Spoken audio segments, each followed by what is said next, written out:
bring the meeting in order of the Wilmington City Council. I'd like to welcome all those who are with us here this evening and all those who are watching us at home. At this time, I'd like to introduce Father Stephen Klund of the St. Nicholas Greek Orthodox Church, who will give us our invocation. If everyone will stand or remain standing, and then we will ask Troop 212 to lead us in the Pledge of Allegiance to the flag. Thank you, Klund, Mr. welcome. Mayor. Thank you, Mr. Mayor. I'm Father Stephen Klund from St. Nicholas, right across from UNCW.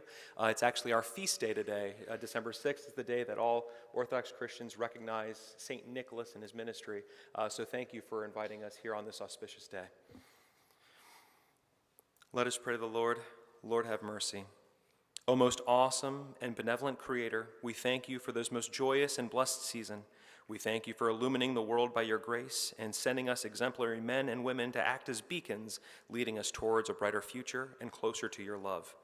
Touch the hearts of our leaders and guide their discussions this evening. Help them and us extend your comfort and assistance to those who are most in need of your compassion. We pray that you will forever bless our Wilmington community and our elected servants with peace and prosperity in this nativity season and for generations to come. We, the faithful of the Port City, ask you, through the intercessions of St. Nicholas and of all your saints, now and ever into the ages of ages. Amen. Amen. Troop, if you'll please come forward.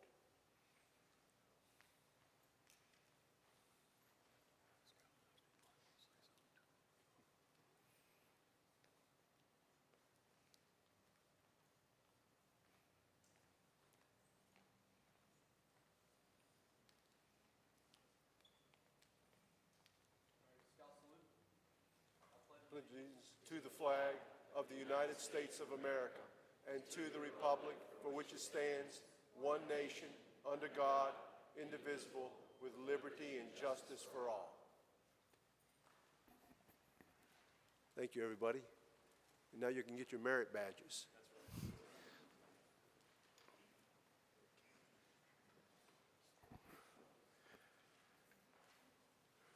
We have three presentations this evening. Our first presentation is presentation on Navy Week in Wilmington, April 2023. And I'd like to recognize Lieutenant Commander Kevin Chambers, who is an event planning department head and Navy Office of Community Outreach.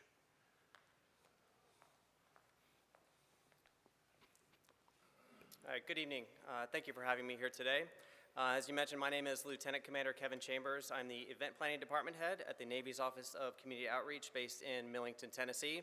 I'm here on our initial site visit, and I'm really excited to be back here for the second ever Navy Week in Wilmington. What I'm going to do tonight is just kind of go over some of the basics of a Navy Week. For those of you who were not here in 2019, which was our first visit to the area, this should be a little insight to what we plan to do while we're here in April.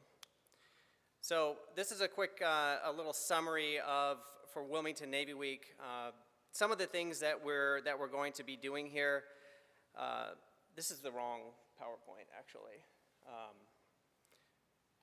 Yeah, this is talking about mostly. It looks like I may have provided the wrong briefing, but that's okay because I can talk mostly about this. So there are two main parts of a Navy Week. The first part is an executive schedule where we bring a Navy flag officer into town for 2 to 3 days of engagements with the mayor. Typically that will involve a proclamation, executive level meetings with major corporations, large employers in the area, things of that nature, UNC Wilmington with the chancellor, those kind of levels of meetings.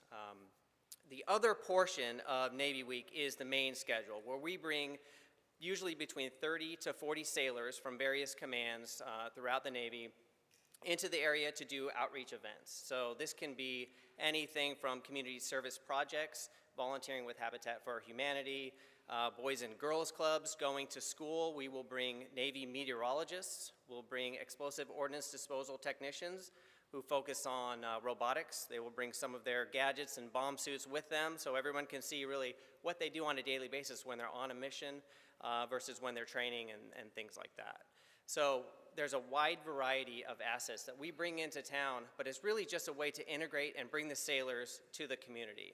This program started in 2005 as a way to connect sailors with cities and communities throughout the United States that otherwise may never see their Navy sailors. There's no base here. You're never going to see a Navy ship. Rarely you'll see a Navy ship, since you are a coastal city, pull into port. So this is an opportunity for us to bring the sailors to you. And we do 12 to 15 every single year throughout the United States. Most of these cities that we go to, places like Lincoln, Nebraska, Kansas City, you're never going to see a Navy ship pull into there. So this is our opportunity to really bring the Navy to you. And while we're here, we'll do between 75 to 100 outreach events. We'll be here from April 10th through the 16th. And right now we're here just to visit, kind of let you know that we're coming. And we're meeting with some of the corporations, some of the organizations throughout the city where we think we can best help the community. One of the meetings that we had today was with WARM. We're going to meet with Habitat for Humanity tomorrow. And so a lot of the nonprofits in your area, we're going to work directly with them to see where they can use our volunteer assistance.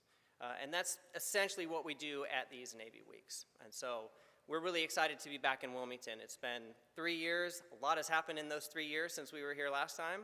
And so we're excited to get back in the area. The last thing that I want to mention is, because this is a coastal city, there's a very good chance that we're going to be bringing a U.S. Navy cruiser into port in April, which will bring another 200 to 300 sailors into the area to help with those outreach events. Now, that is an anomaly for a Navy week. Many of you may have heard of a Fleet Week, which is all about ships, bringing them Fleet Week New York. Lots of ships coming in, thousands of sailors. You never really see that at a Navy Week, because most Navy Week cities are inland. You can't get a ship into Kansas City.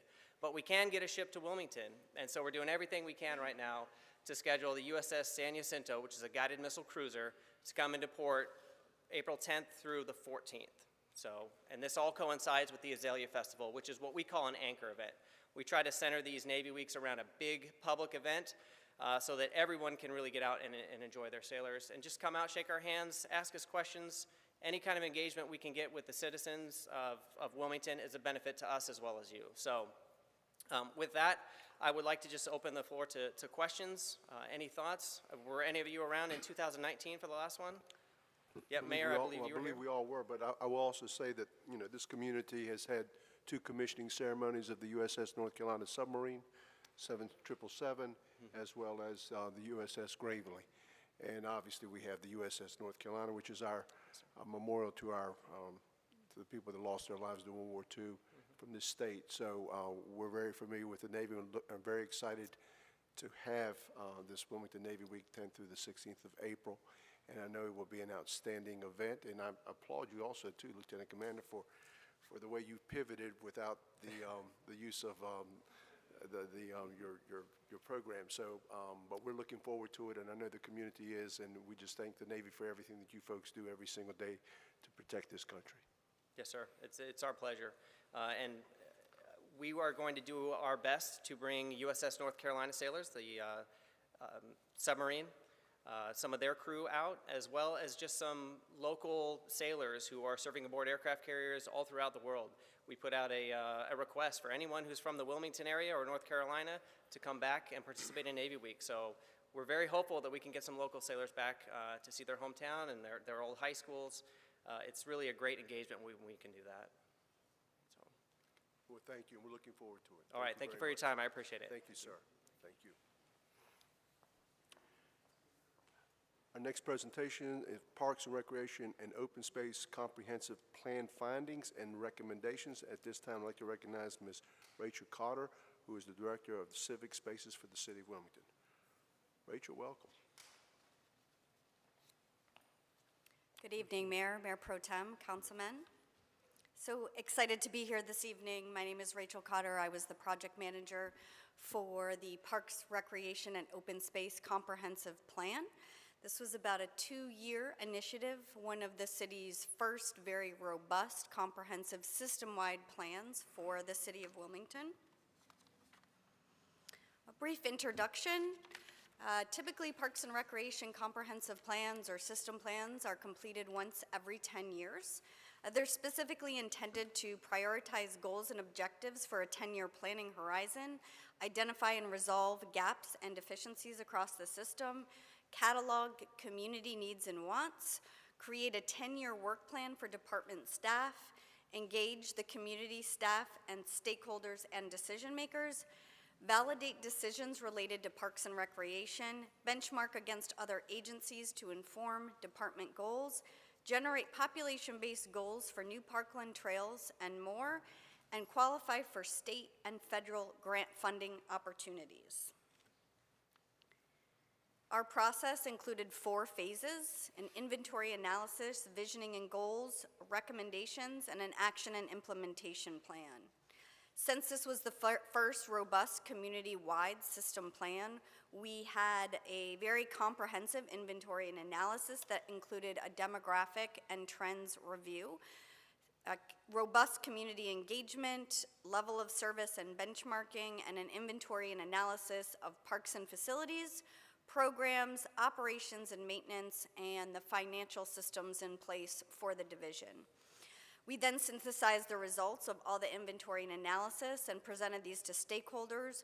We identified any gaps that we saw based on our experience in this area of expertise, and we created goals in partnership with department staff.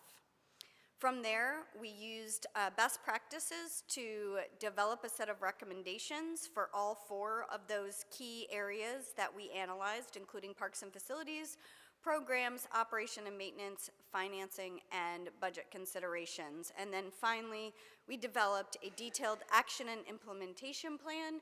We use a strategy called reality-based planning, which means we want to empower staff with very actionable and realistic actions and implementation goals, so they're actually able to achieve these over the 10-year planning horizon.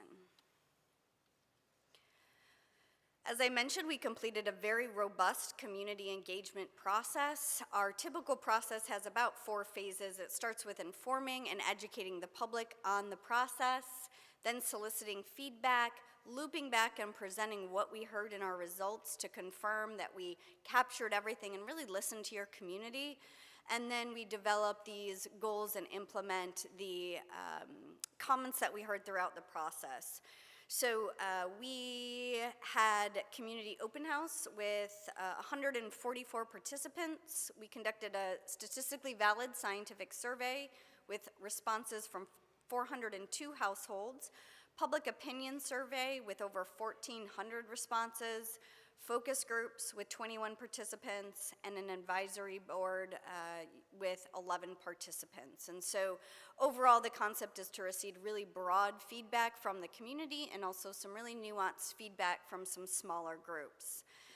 Some of the key outcomes of community engagement, we noticed, and the results indicate that the top community value is health and wellness. The scientific survey also provided some great insight into the satisfaction with the value here. 69% are very or somewhat satisfied with the value of your Parks and Recreation services. And a little bit of insight into participation. Only 30% participate in programs or events, so there's a 70% of the community who you can still reach, and probably due to lack of knowledge, as is indicated by both the scientific survey and the public opinion survey. So certainly some opportunity to reach a greater community. And then the greatest visitation barrier were park conditions. The focus groups also indicated that we could see some improvement across fair park experiences, that there are some have versus have not parks across the system. And then the advisory board noticed the commitment of your staff, and we saw this throughout the process.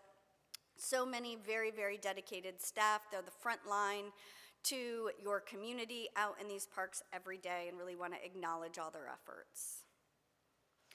Again, just a summary of this very comprehensive engagement process. So the positive outcomes we saw is interest in health and wellness, outdoor adventure, satisfaction with the park system in general, frequent visitation, dedicated staff, greenways and greenway connections, and community connections being core to your park system. And then opportunities were more pickleball. Everybody wants more pickleball. It is making the national news. Information sharing and improved communication, and increased funding support needed. So again, our recommendations are in the 4 key focus areas: parks, programs, operations and maintenance, and finance. And I'm going to dig into the details of those now. So our recommendations for parks is first to maintain high-quality facilities to meet user needs in a safe and enjoyable way.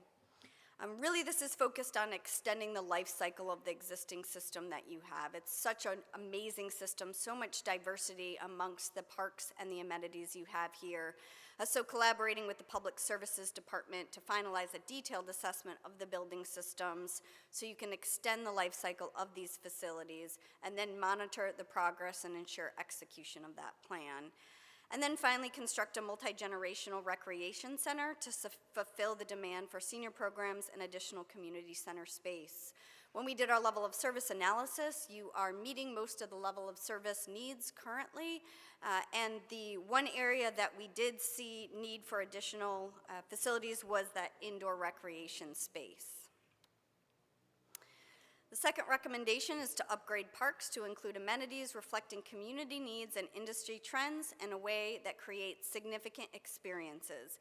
So parks are really about meaningful experiences. Parks are where memories are made for your community, where you host meaningful events every single year, and the experiences that people have need to be equitable and they need to be significant. So we suggest developing master plans for some of the plans that need to receive some investment, including Robert Strange Park, Northside Park and Pool, Archie Blue Park, and Maids Park.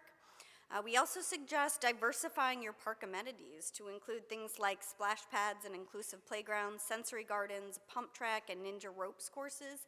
These are things that we're seeing in the industry have become really popular. There are splash pads already in the system, but they're a great way to provide easy aquatic access and water access to the community, and we always see a need for more of those. And then prioritize the expansion of trail, natural open space, water access for boating, kayaking, canoeing, trailheads with restrooms, and parking. And these were all things that came out of that community engagement process. Recommendation number 3 is to improve the physical condition of parks so they feel safer and more welcoming. The first way to do that is update and maintain existing parks. So we really want to cultivate a culture of care, not just maintenance. When you think about your own home, you're not just maintaining it, you put care into it. You want to care for your system. That really comes through in the physical condition of your parks, and that's what we're trying to cultivate here with this plan.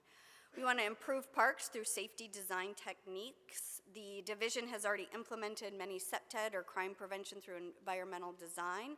So continuing as you're developing these master plans and making park improvements to really look through the lens of designing spaces that help promote a feeling of safety and security and discouraging any unwanted behavior. And then analyze the effectiveness of the Ranger program that was implemented out at Greenfield Park for potential to expand that program citywide.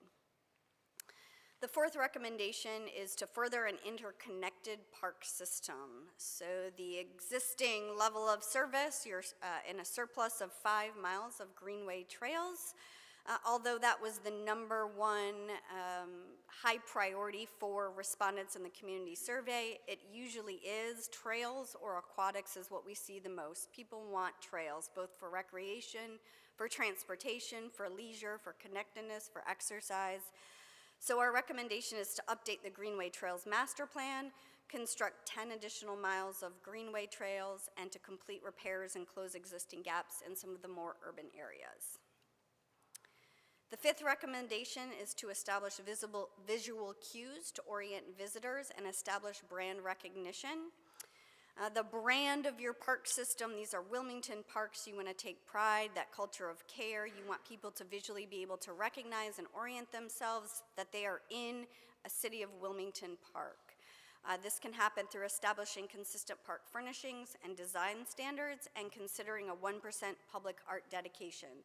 So that 1% public art dedication simply means that 1% of your construction budget or your renovation budget is dedicated to providing some aspect of public art in your parks and your public spaces. The sixth recommendation is to plan, design, and construct parks to promote wellness. Again, your community said this was the #1 value that they found important as it relates to parks and recreation. So we can drive the planning, design, and programming of parks and recreation programs to improve the health of the whole person. So this is your physical, mental, spiritual health. We saw during the pandemic that parks were places of sanctuary where people found respite, where they found joy, community connections. This health, the health of your community, really needs to be a big focus of your park system. Utilizing existing park spaces for all levels of physical activity. So nice and easy, take it slow. We have a lot of active adults. My mom is a 70-year-old Zumba instructor, but lots of people just like to take a nice walk and enjoy the fresh air all the way through that really active, high-intensity running, some of those ninja courses they have those days. So providing something for everyone, very low barriers to entry. Offering healthy food options at some of your events and parks and your partnerships, and designing for social interaction. The seventh recommendation is to upgrade parks and amenities to improve inclusivity and enforce ADA compliance. So inclusivity is, DEI&A, diversity, equity, inclusion, and access are really big buzzwords these days, but it is a really important initiative. It's not a checkbox, it's not something you do, it's who you are. And it's really important that as a very public-facing division, as a division who is providing these very much needed facilities to your community, that they are inclusive and of course enforce ADA compliance. So ADA is required by law. Inclusivity goes above and beyond that to the whole person.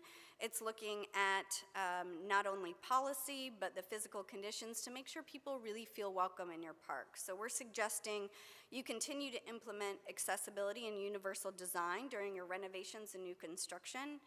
You expand inclusive recreation opportunities. So this is really getting at some sensory experiences and reviewing policies, signage, and providing staff training to provide experiences that are welcoming for all.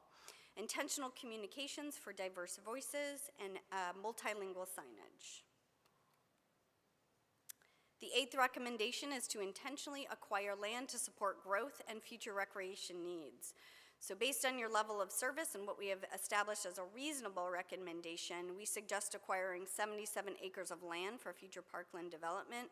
We do realize that this is aspirational, that the ability to acquire land for parks and recreation is limited by the cost of land, the availability of land.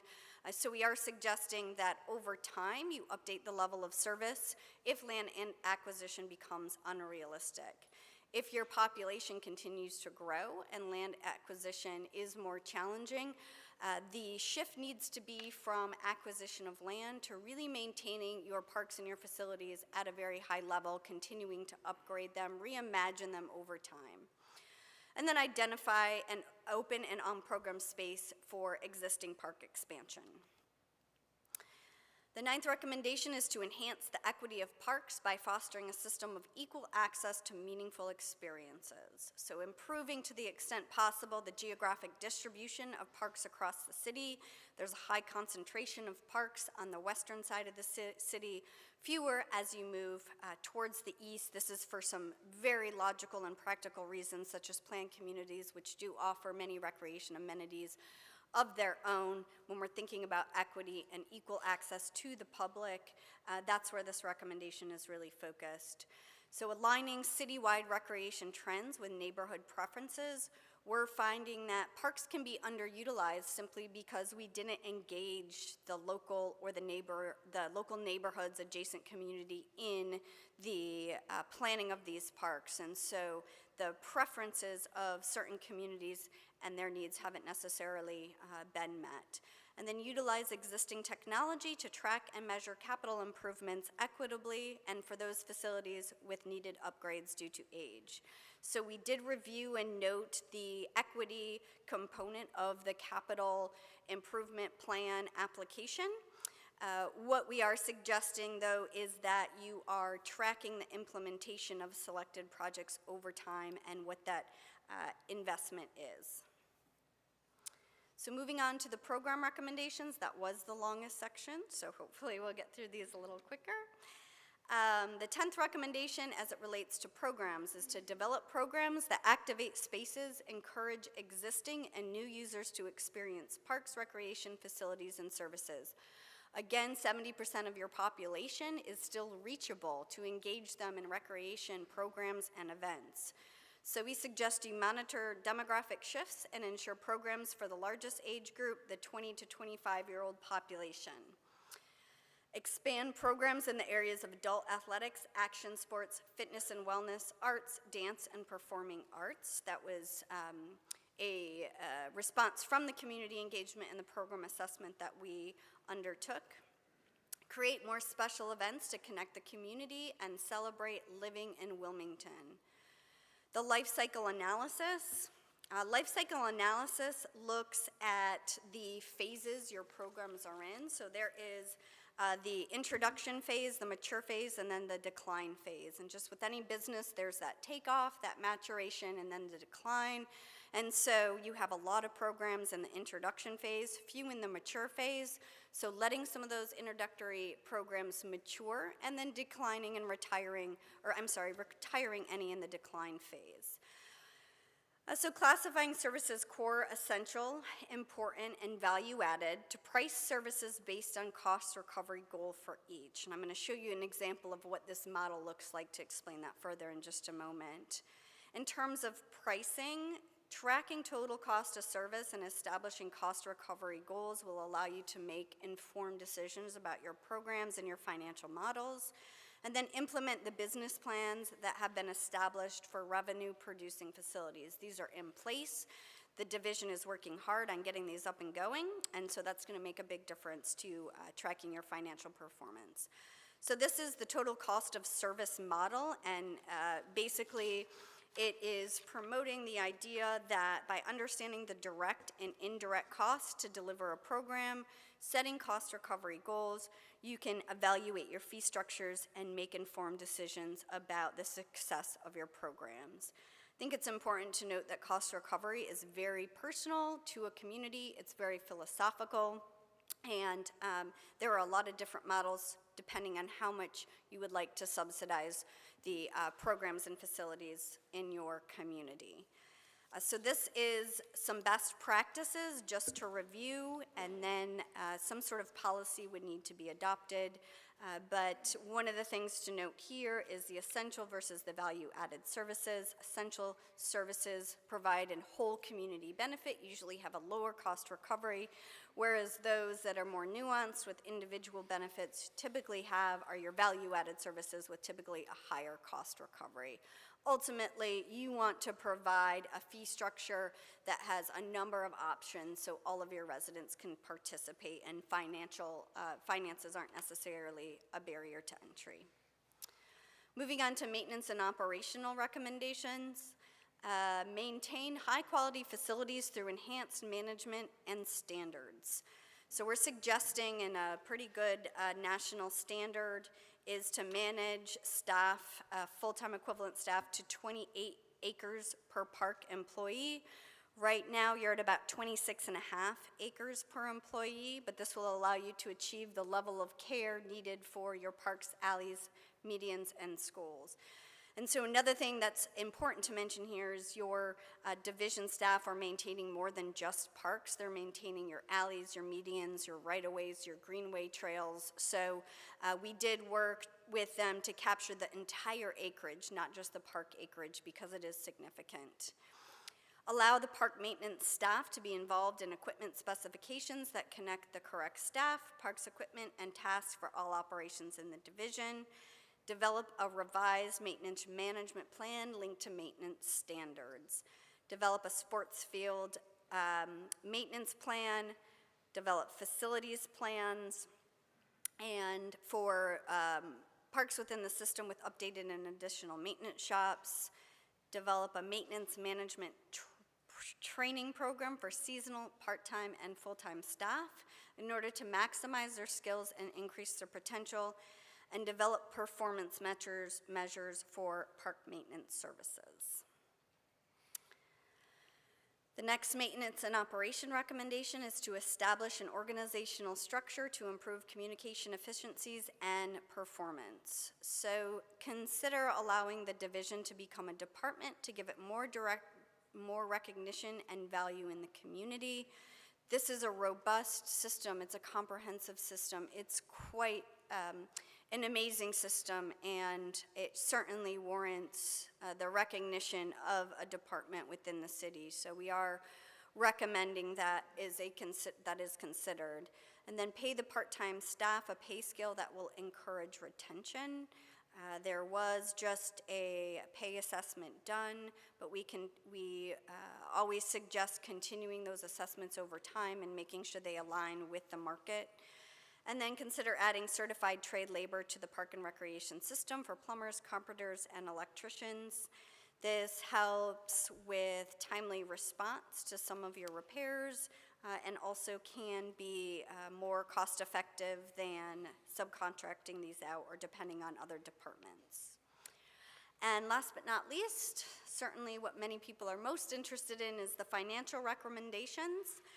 We did have some summary of findings slides sneak in here, but they can be quite informative, so I will let you refer to your packets for this information, and I'm going to skip to the recommendations. To simplify financial data management to easily measure performance and guide decision-making.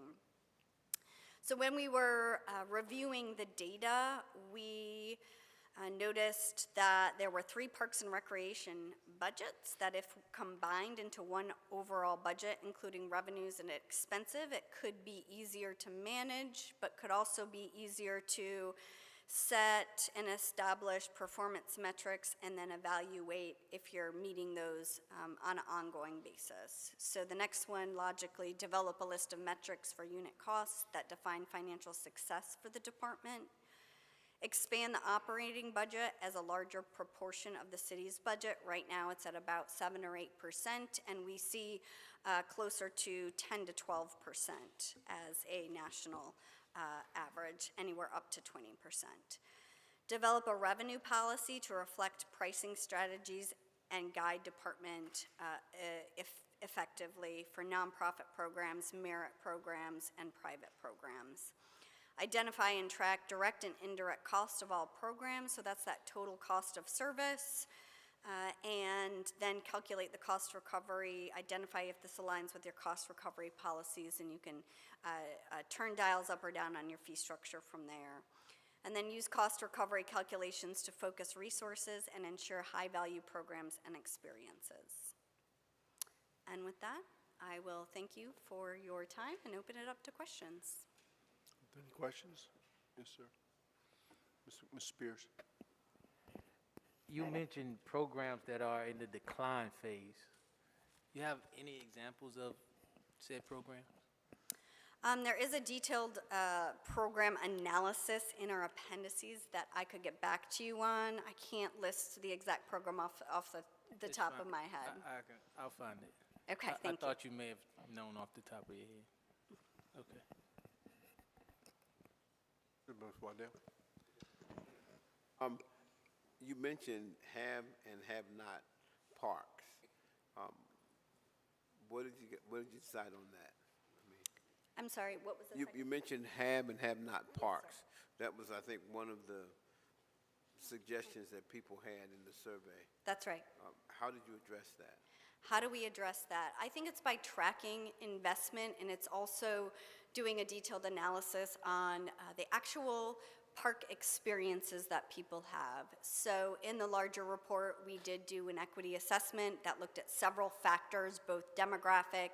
It looked at where investment financially has been over time, and we visited several parks to understand the different levels of park experiences. And there is quite a range. So that's when we talk about, well, this was a comment by the public, the term have and have not parks, but it was clear during our site visits there that there are, and you have a very comprehensive, robust park system. It's hard to invest and keep them all up to par, but it's important that we're providing equitable experiences. So if there is a brand new shiny park, new amenities, park furnishings, people feel welcomed and safe, and then that there are others where perhaps the equipment is outdated, there could be infrastructure repairs throughout the park. It's clear that perhaps the investment or the attention hasn't been given to that park as recently as others. And so a deeper evaluation, and there were some specific recommendations in the plan about how to achieve that. Okay, and then my last question, you mentioned indoor recreation space. Was there any dialogue with perhaps using public schools? Was that considered, or? Partnerships with schools, universities, and private facilities is always a consideration. I think it's a balance between how much control you want over the facility and that there is enough demand here in Wilmington of all ages for programs that having an independent, multi-generational center is the best way to address all of those needs. Okay, thank you. Waddell, did you have a question? Mine was basically the same question Councilman Barnett asked. First, thank you for the comprehensive report. It was interesting. But have you worked with other municipalities who have similar land constraints? That's a big issue for us, that when we have these land constraints to construct an indoor recreation facility, it may be in everybody's best interest to partner with, with public school systems and universities. Have you seen municipalities that have done that successfully in their communities? And what do they do to kind of get across the finish line? Sure, absolutely. We see it very frequently. We see it mostly with outdoor athletics versus indoor facilities. There's pros and cons. You have less of an upfront investment for land acquisition and the actual construction. You also have to share the facility. So there needs to be some very tight partnership agreements in place so people feel like there is a mutual benefit, that they are truly able to meet the community need. Usually we recommend partnerships and shared spaces as a short-term solution while trying to secure land or even renovate an existing facility or building to modernize that facility and meet community needs as a long-term goal. So this is a 10-year plan. So there are short, mid, and long-term recommendations, and we would consider this one of the more long-term recommendations since there is so much that goes into acquiring land, planning for designing, constructing something like, and raising funding, quite honestly. And then certainly beyond actual construction, the operations of something like a multi-generational center. Thank you, Rachel. Thank you very much. Good report. Thank you. Our next presentation is Greenhouse Emissions Annual Report. At this time, I'd like to recognize Mr. Dave Mays, our Public Services Director.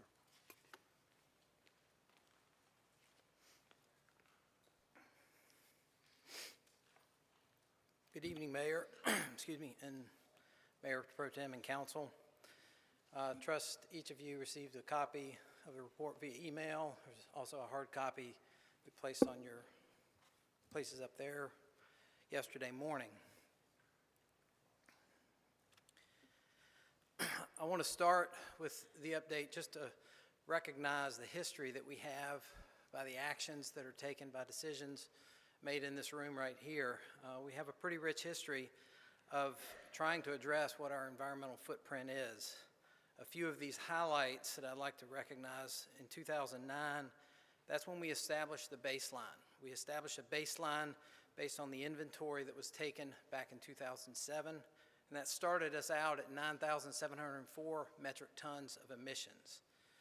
In 2020, we passed a resolution establishing the Clean Energy Ad Hoc Task Force.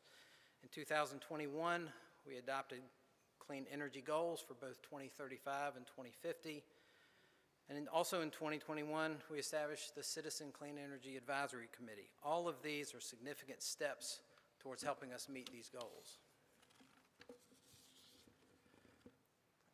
A little bit of information about how we categorize our emissions. First, we break them down by these three scopes. Scope 1 includes direct emissions. Mainly you can account that for being our fuel usage, primarily within our fleet. It also includes some natural gas and propane use within our buildings. Scope 2 is more indirect. This is the electricity that we purchase from Duke Energy. And while we have control over turning on the light switch and how much energy we may choose to use, we don't have control necessarily about how Duke chooses to generate that electricity. So it's more indirect. Scope 3 is the smallest category, and it accounts for things that are kind of off-site. If we're on business travel and we have to purchase fuel for a rental car or something like that, that would be where that comes from. This chart recognizes our progress over since 2007 on the on the left-hand side. That's where we started in 2007, 9,704 tons. A couple of points about this. In 2019, basically in the center of the chart, we adopted a standardized tool to begin capturing all of our data. And since 2019, we've used the ICLEI ClearPath tool to capture all this information and provide you with this report. Since 2019, you can see we've dipped down as low as 9,386 metric tons, and we're back up to 9,681 tons this year.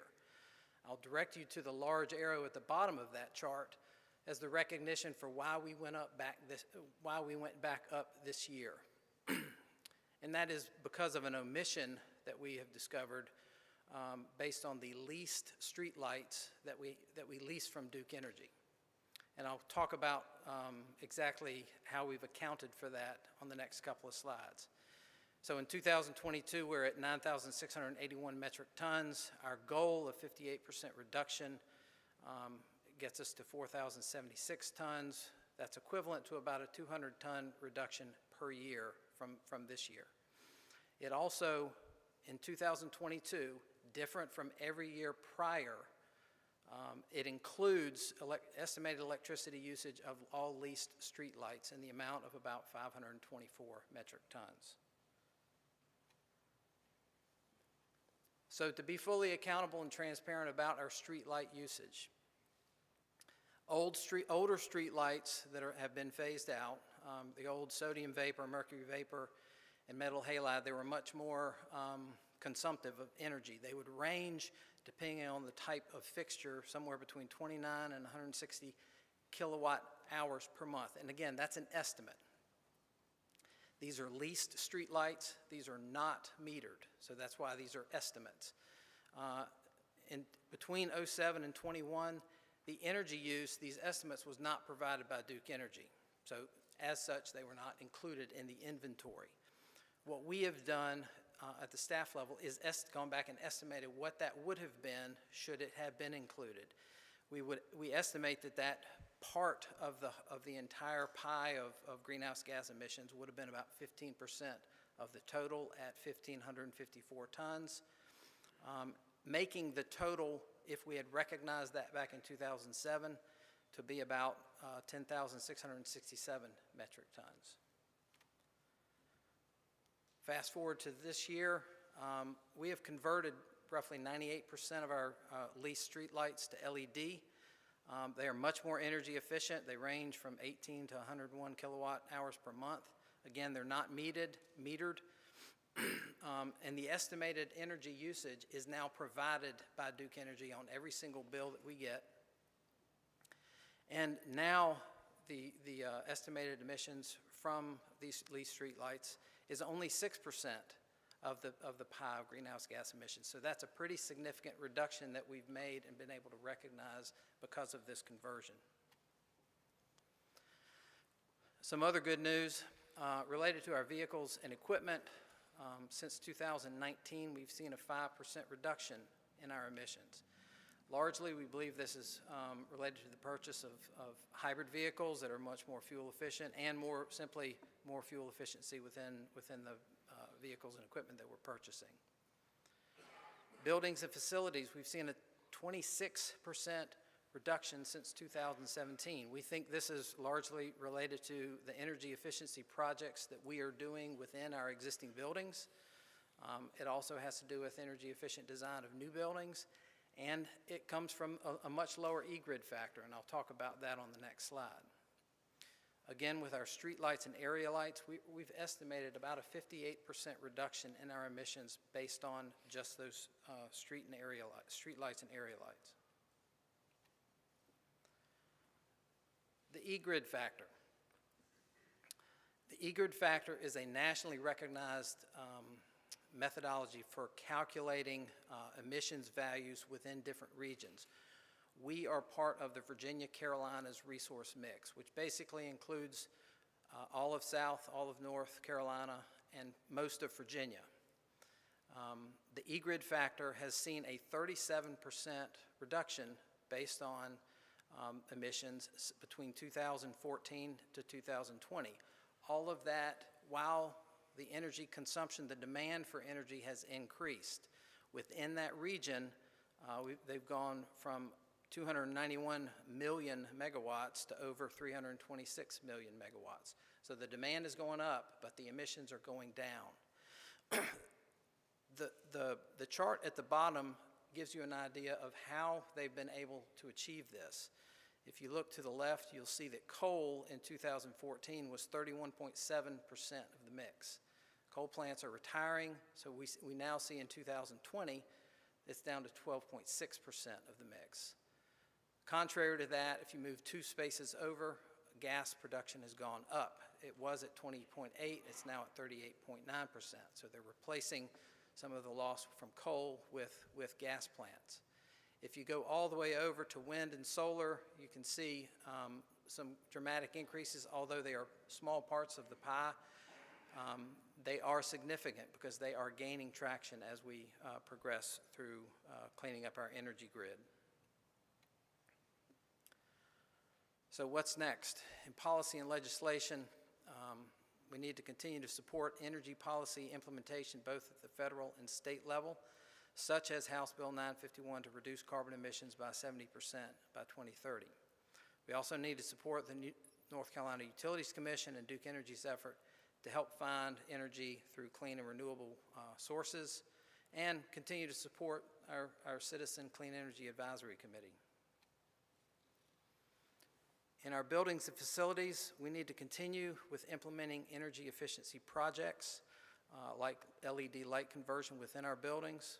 We need to continue to provide that sustainable design for all new construction, perhaps introduce a sustainable building policy for new facilities. We're going to try and work on converting those remaining area lights and street lights to LED, and also to continue our investments in urban forestry. Lastly, within fleet and equipment, we need to work on phasing in the replacement of internal combustion engine vehicles with zero-emission vehicles. That's going to take some planning, which may mean we need to look at some sort of transition plan to help us plan how we're going to get there. We need to look at phasing out things like gas mowers and landscaping equipment with electric models when those models are available and can provide the same level of service. We got to pursue federal and state grants because this doesn't come without a price tag, and we also need to support the growth and use of alternative transportation when it makes sense. That was a lot of information. I said it very quickly. I hope it was informational to you, and I'd be happy to answer any questions that you may have. Driver Mark? You know, ever since the electric vehicles have come on the scene, and I think everybody will agree that it certainly is a whole lot different way to move people, heat buildings, what have you. But something that I never hear is how it affects the environment to produce the batteries that these pieces of equipment run on. I never hear anybody talk about the replacement of part of our fleet. I've never seen an electric vehicle for sale, used. Is that something that do we delve into that too, or we just go down the lane and then all of a sudden when we get to that process, what do we do? I mean, forgive me for saying I've heard, but I've never had anybody address the questions that I've had, but I have heard that it's when you go to replace a battery in a car, for example, it's as cheap to buy the new car as it is to buy the battery and replace it, and then you've got to dispose of the used battery. It's much like my battery blower at my house. It won't charge anymore. I can go to Lowe's and buy the whole thing for what it takes to buy the battery. And then I've got to dispose of the battery in a responsible way. Those are the things that I never hear. And to generate that electricity that these people are plugging their cars into, that's not all done with wind and solar. And the folks in Moore County right now are suffering. They don't have any power. So can you address that, or are you prepared to address that? Well, I'd be happy to address the issues about production of batteries. I'm not prepared to do that tonight, but we'd be happy to try and provide some answers for you related to that. Your comment about the battery for your blower, I mean, I've experienced the same thing. We actually do recycle batteries within the city. We collect them, and we send them to Powerhouse Recycling in Charlotte, and they will recycle those sorts of batteries at their facility in Charlotte. So there is some. What do you mean by recycling?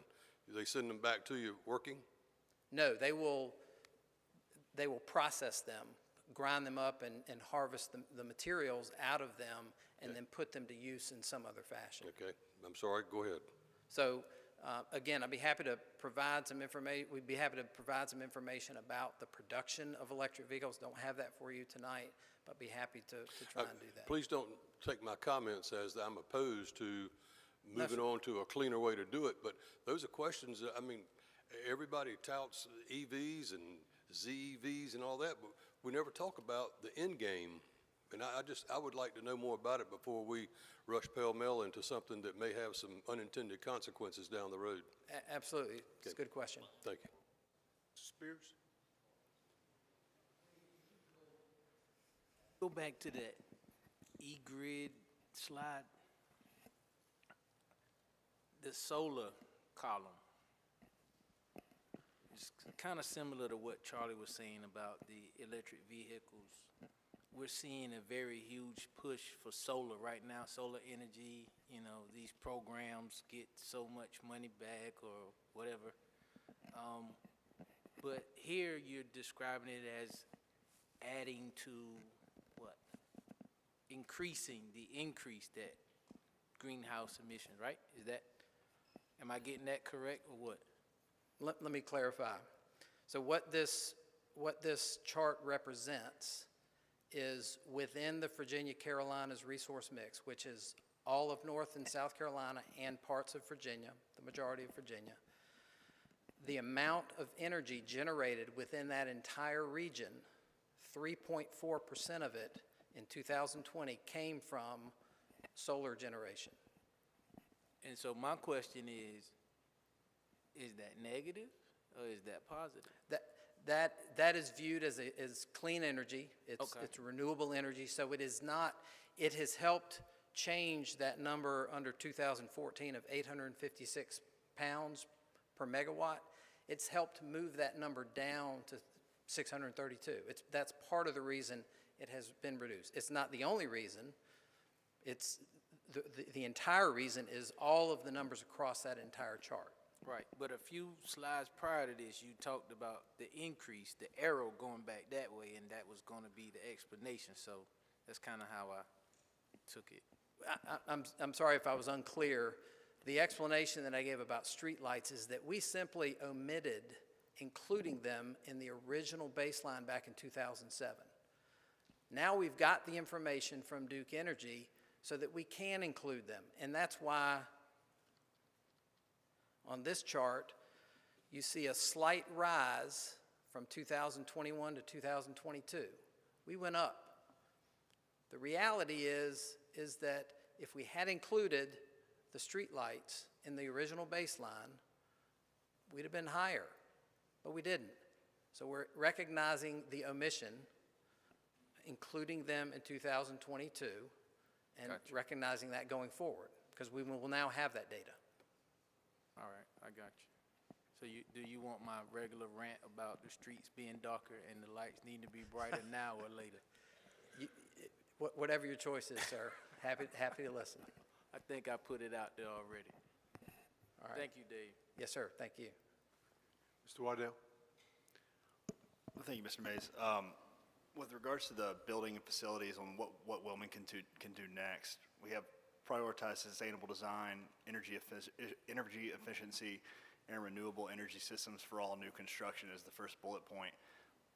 I've said this before, I think that these are important to prioritize, but I think they also need to be balanced, especially with cost to the taxpayer, right? So we can look at this, but it also always needs to be balanced at the cost to the taxpayer, right? Absolutely. There needs to be a return on that investment. Certainly. We do have one example where we've been able to demonstrate what that return on investment is. That was the street sweeper building that was built at the Coleman Complex off of 17th Street. We're in the design process for the new parks maintenance facility right now.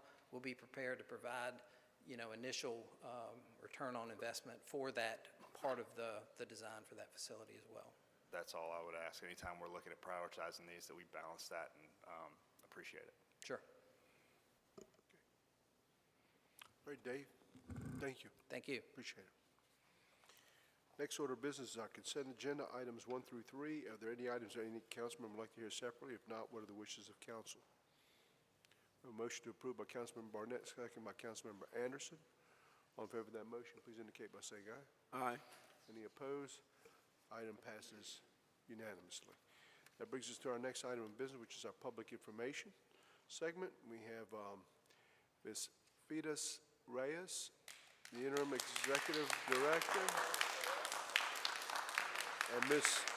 Amy Jeffrey, director of finance and operations for Dream Center of Arts Education.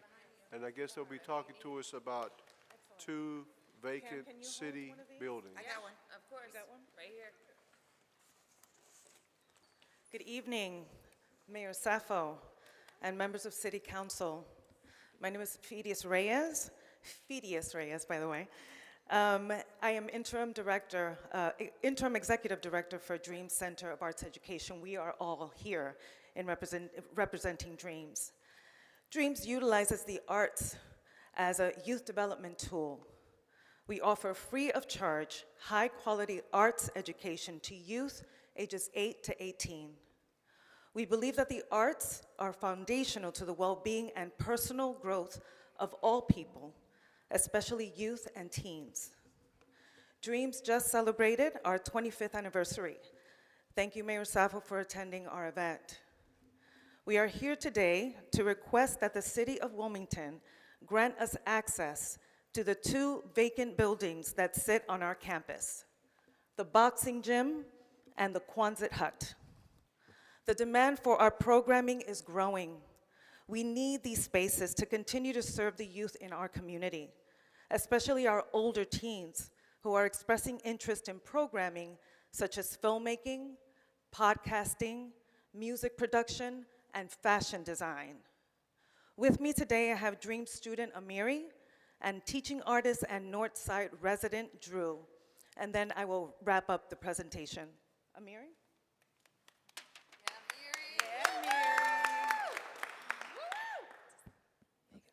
Oh, thank you. Hi, I'm Amiri Brown. I'm 15 years old.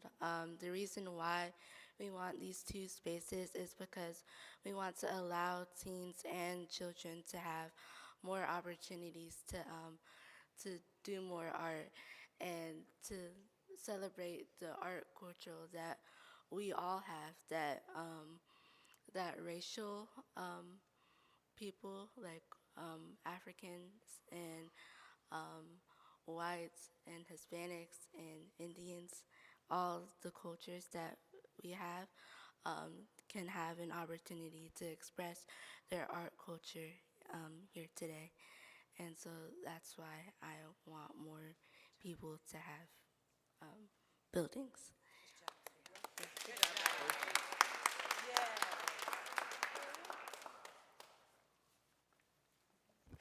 Hello, my name is Andrew Richard.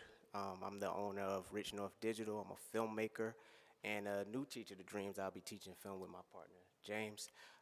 I grew up on the north side, grew up at the Community Boys and Girls Club, and I learned the positivity and emphasis on community and mentorship through Brandon Hickman, Jamel Conyers, Joe Lewis. So I know how important community is. A lot of my friends I grew up with, they weren't privy to that, so a lot of them are in the grave. A lot of them are doing life sentences, and I don't want that for the kids. We have an opportunity right now to expand with those buildings, to link with programs like Link and Voyage, the Community Boys and Girls Club. The more space we have, the more we can house those kids in, because times right now with the kids are terrible. We've seen the incidents that's going on with the schools. They need mentors. They need other outlets where they can feel like they can just create and learn, and having those buildings would be amazing. Bring more teachers in, help these kids have a better and positive future. Thank you. I just wanted to close up by telling you a little bit about myself. My sisters and I are first-generation American. My parents came to this country from the Dominican Republic in the 60s. They came here with no work. They didn't even speak the language. And they settled us in the Bronx section of New York. And if you know anything about the Bronx at that time, it was ground zero for the crack cocaine epidemic. But my sisters and I were completely unaffected by that environment.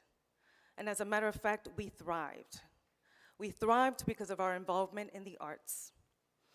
At that time, there was a real investment in education, a real investment in arts programming.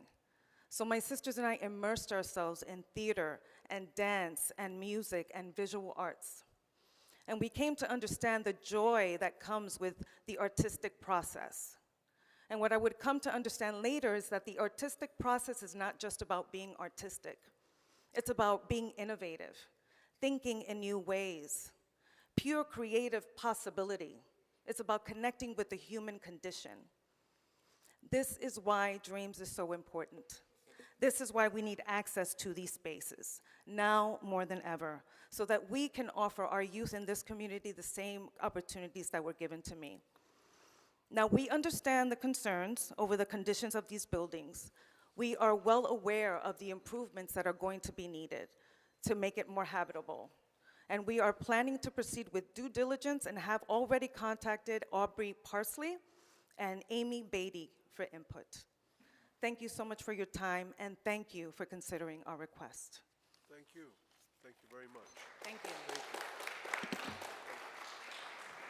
And you can watch a lovely video made by Rich North Media on our social media channels, Facebook or Instagram, Dream Center for Arts Education. Please share. Thank you. Hi, I'm Ann McCumbee. I'm a teaching artist at Dreams of Wilmington, and we've seen quite a few of you through there. I don't know if you remember post-Hurricane Florence. We were one of the first spots in this community open as a shelter to give out anything anybody needed. And there's a lot of places around town that were giving generators and big things, and at Dreams we were tearing open packages of toilet paper and paper towels and sending them home one at a time with communities. And I can only imagine with this bigger space what we could do for the community in times of emergency with a supply closet in the back already built up. We got the first airdrop to us somehow, some way, post-hurricane to hand out supplies.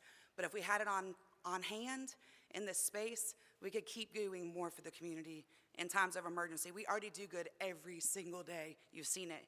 You know it. It's awesome. But we can do more always. Thank you. Thank you.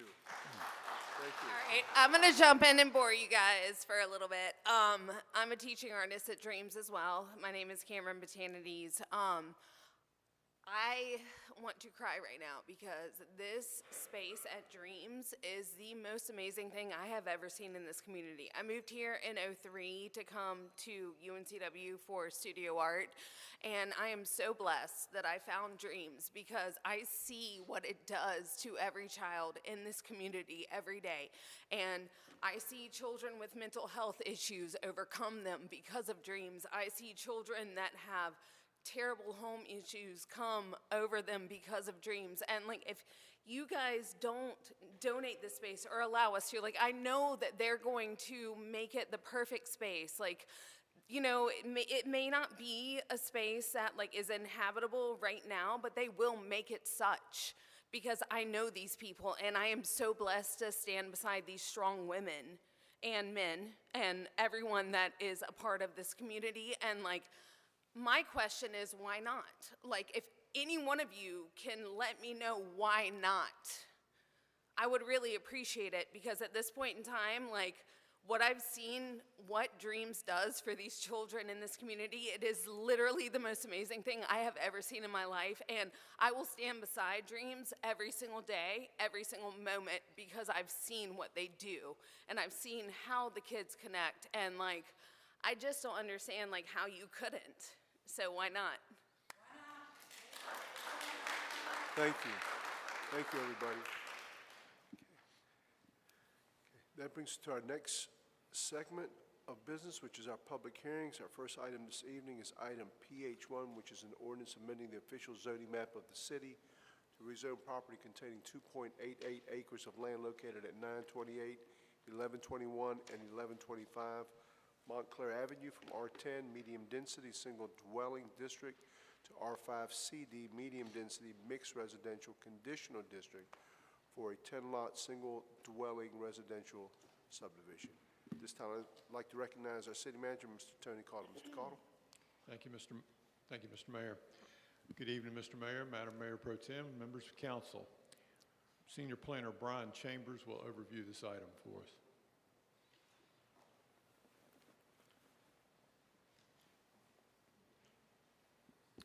Good evening, Mr. Mayor, Mayor Pro Tem, members of council.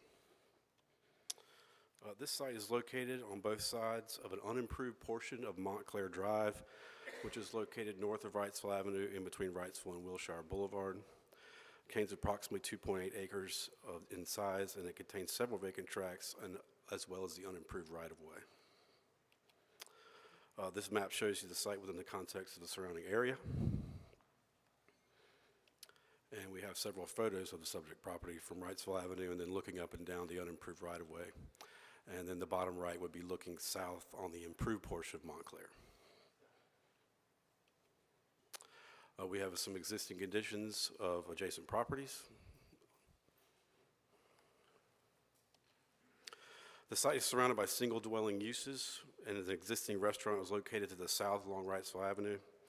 On October 19th, the preliminary plan for this subdivision was approved by the city's Design Adjustment Committee.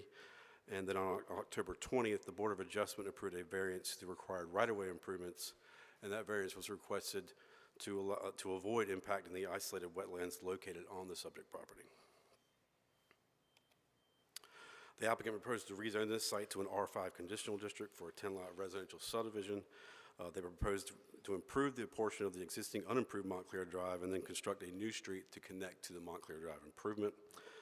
Currently, Montclair Drive is a platted, unimproved 33-foot wide right-of-way. The traffic data indicates that Wrightsville Avenue is operating above its design capacity in this area. However, the estimated trip generation indicates the proposal would have a minimal impact on peak hour vehicle trips. Sidewalks will be required along the western side of the existing right-of-way, and then again along both sides of the new proposed right-of-way. The site is located within a neighborhood-scale infill development area of opportunity, and our comprehensive plan identifies sites within these areas to be developed in a manner that is compatible and consistent with the existing development pattern. The plan calls for new development to address the existing character while also allowing for some transitional changes. Staff believes this proposed rezoning would allow for some compatible infill. Staff believes the request is consistent with our plan, and the request is reasonable in the public interest, is recommending conditional approval. The Planning Commission voted unanimously to also recommend approval of this request. I'd be happy to answer any questions you might have. And the applicant is prepared to make a presentation as well. I'm sorry. Mr. Anderson has a question. Brian, real quick, I guess some of this language, I'd love you to help me a little bit with it from the planning brain. You say it's single family around there. It's mostly R10, right, or not? It's R10, yes. R10, okay. And when I think of transition, I guess I'm used to thinking of it as, density away from, building density towards the street or away from the street, whereas, if that makes sense, you know, like commercial apartments, you know, and single family, versus just kind of placing something smack in the middle. That's, as a planner, that would be the transition appropriate place to do that, clearly, or you wouldn't be recommending it, right? Right, so you've got a transition from, say, a high-intensity commercial area to a residential area. So you want to transition with compatible uses that separate those more intense uses. This is what we would consider a transitional change within a neighborhood. So you've got vacant property, you're transitioning to a little bit higher density, but the building envelopes and the building style are still compatible with the surrounding area. Okay. I'm getting my abbreviations. Was it DAC? So the DAC, there was something in there. Could you just, had a variance where they got a little change in the right-of-way for the road, is that right? Right. So there's the Montclair Drive in this location is only 33 foot wide. You cannot fit your standard city street cross-section in 33 feet, so we had to make adjustments based on that width to allow for a less improvements. So basically the pavement's a little bit less, there's sidewalk on one side of the street, and there's a different type of curbing and plaza width. And the Curbing and plaza width? And the BOA one had to do with, I forgot. It had not making the street go through, is that right? Correct. So if they came in with a standard subdivision, they would have to get a fill permit, fill the wetlands, and then our subdivision standards require them to improve the street adjacent to their property. So the BOA had to grant a variance from that requirement so they could avoid the wetlands. Okay, so that, in this picture anyway, that northern or middle top of the page portion is going to be left undeveloped. Correct. That will be open space, including the wetlands. And they own that property, and that'd be part of the plan. That is correct. All right, thank you. And Mr. Waddell? So really where the street terminates, because of the wetland, where that street terminates, it only serves that one lot? Or is that lot to the right going to be, is that open space? I can't quite see. That is also open space because there's wetlands located on that part of the property as well. So it would serve that one lot. Just, thank you. Anybody else? Okay. Yes, sir, Mr. Reinbar? Okay. Okay, very good. Thank you. Thank you. This time I'd like to recognize the applicant. Good evening. My name is Cindy Wolf, and I've been working through this process with the owners of this property. As Brian showed, these subject tracts are tucked off of Wrightsville Avenue, but presumably have remained vacant all this time, we believe, because of the construction logistics that we've worked very hard to resolve. As he pointed out, it is in on the comp plan, a small lot infill, especially with single-family uses, which we're proposing, and the new development will keep an emphasis on the existing fabric of the adjacent community. You can see here that where we are, and we are in the the R10 zoning district, but when you look right here, you can see that particularly the lots along Page Avenue, so 45, 70 is the minimum width for an R10, but you've got a variety of different size lots and non-conforming lots as they are. Additionally, this is tucked behind the commercial node that's right there at the corner of Page Avenue and Wrightsville Avenue, which is Molly Pitcher's Restaurant. Before we got started on the development layout, we did give consideration to that low area, and we had it delineated, so what you're seeing with the green lines are pockets of wetlands. And we felt it important, especially after hearing the neighborhood and some of the drainage issues they have further back Cedar Avenue and the properties facing Cedar Avenue, that bringing that road didn't have a whole lot of good purpose.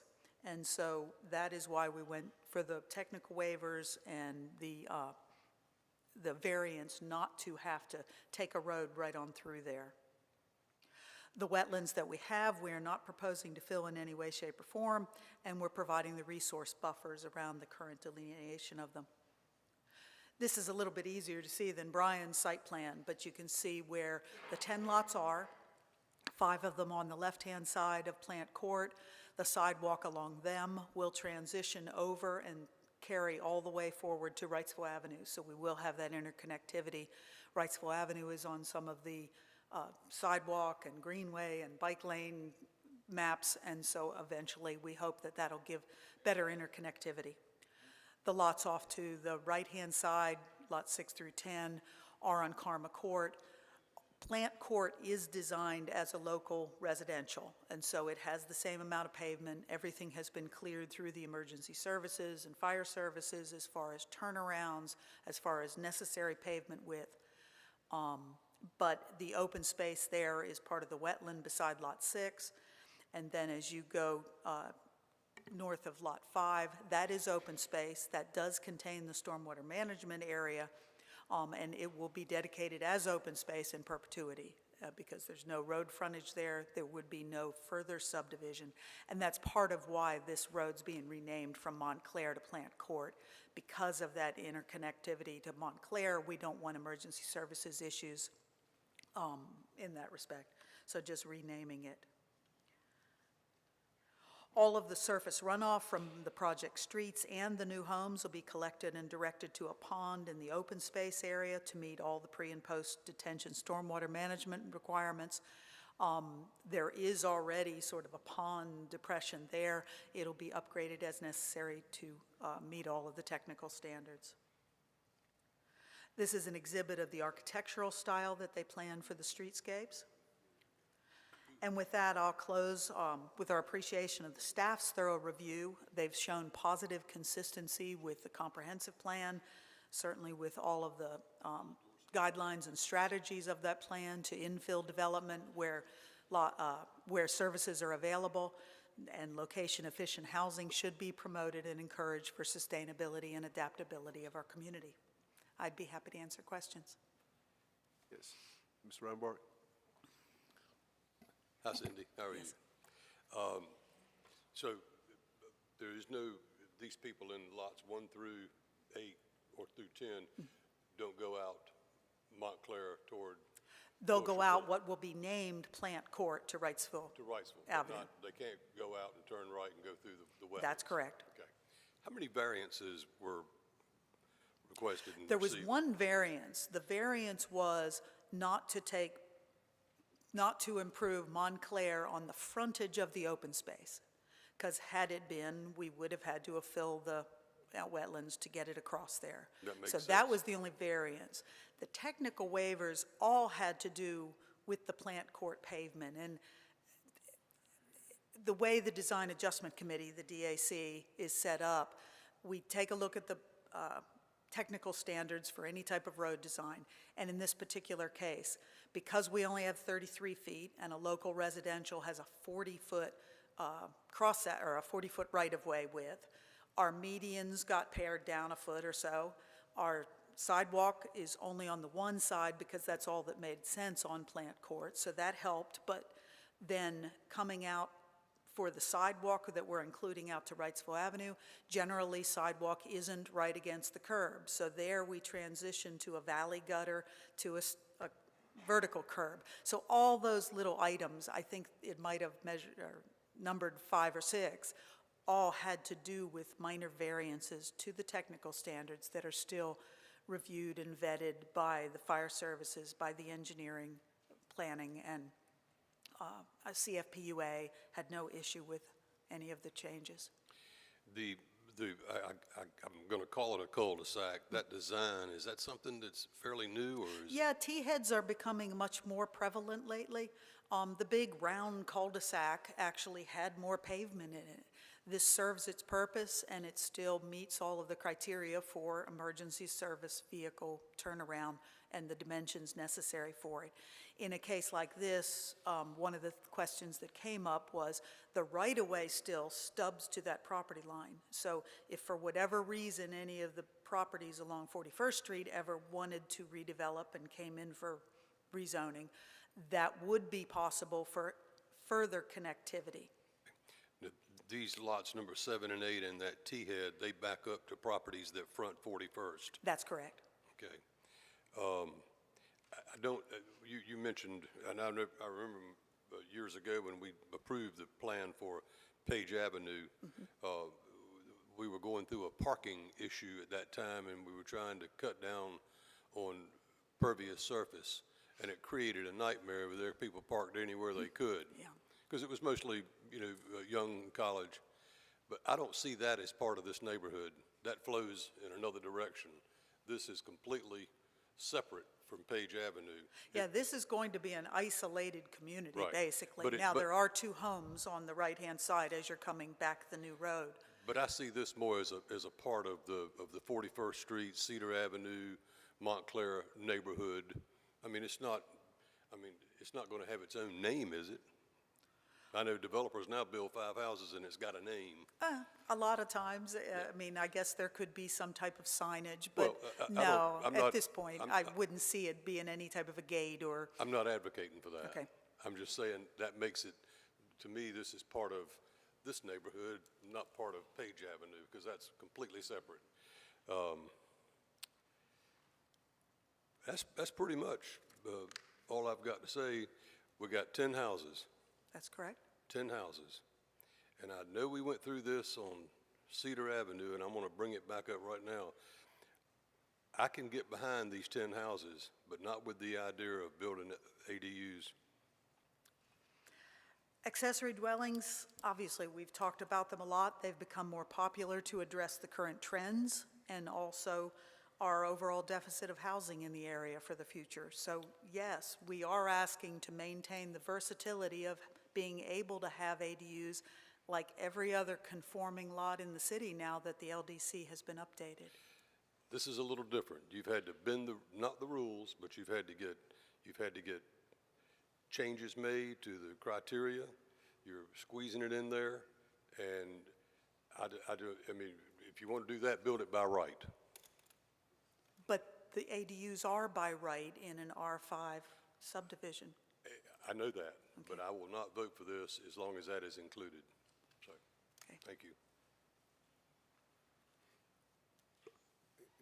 Yeah, let me just get some more clarity on that, okay? So, what I understand is Councilman Robinbach is talking about if somebody wanted to build or add to the back of these homes like a grandma suite, right? That's defined as an accessory dwelling now with our code. Okay, and with the new code, it's allowed. Right, okay. All right, so with our present code, it's allowed. And, okay, and I'm understanding you're saying that it's a challenge because they squeezed all these 10 in this one spot? I've stated my opinion. Okay, all right, I just want to get clarity. All right, thank you. Good. Mr. Anderson. Cindy, just eyeballing it, what is it, 1 through 7, I know these others are fatter, so to speak, the 8 through 10, but I guess what I'm getting at is the deeper lots look like they would lend themselves better to ADUs.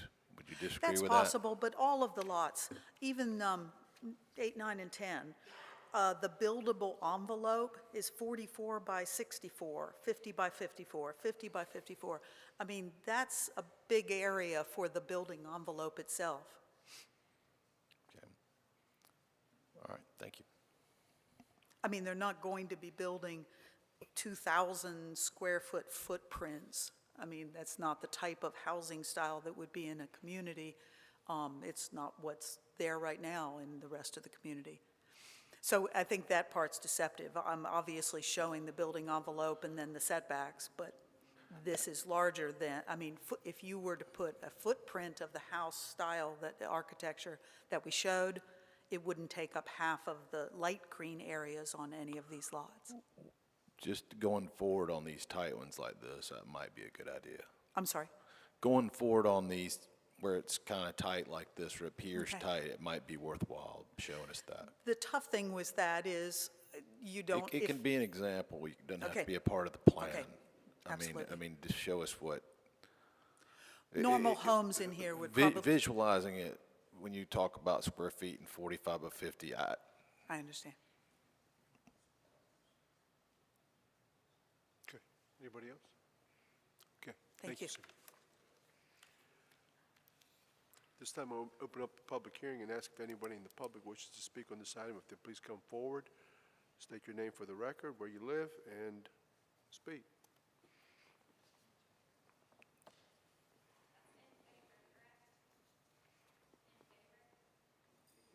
Anybody?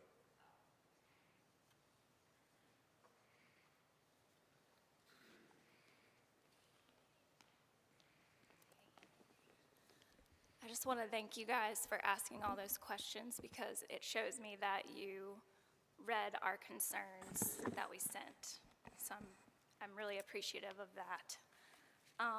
My name is, am I not talking loud enough? You're talking fine. Okay. My name is Paige Woodruff. I live at 938 41st Street. I'm within 300 feet of the proposal site. Just to comment on the aerial map that we were looking at, like you can see houses on Page and you can see houses on Cedar. So, I mean, they're all very connected in this area. And then I just want to apologize if anything I read is redundant to some of the questions that you asked. 938, 1121, and 1125 Montclair Drive are completely unutilized. Rezoning is unnecessary to be able to put new housing. 3 to 4 homes with the accessory dwelling units could be built, which equals 6 to 8 new residences and would match the existing character of this area.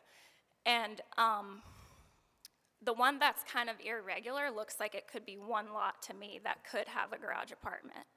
And seemed, dismayed that they were saying they didn't want ADUs with the smaller lots, and it's just because it's a lot of density compared to what's around the other neighborhoods.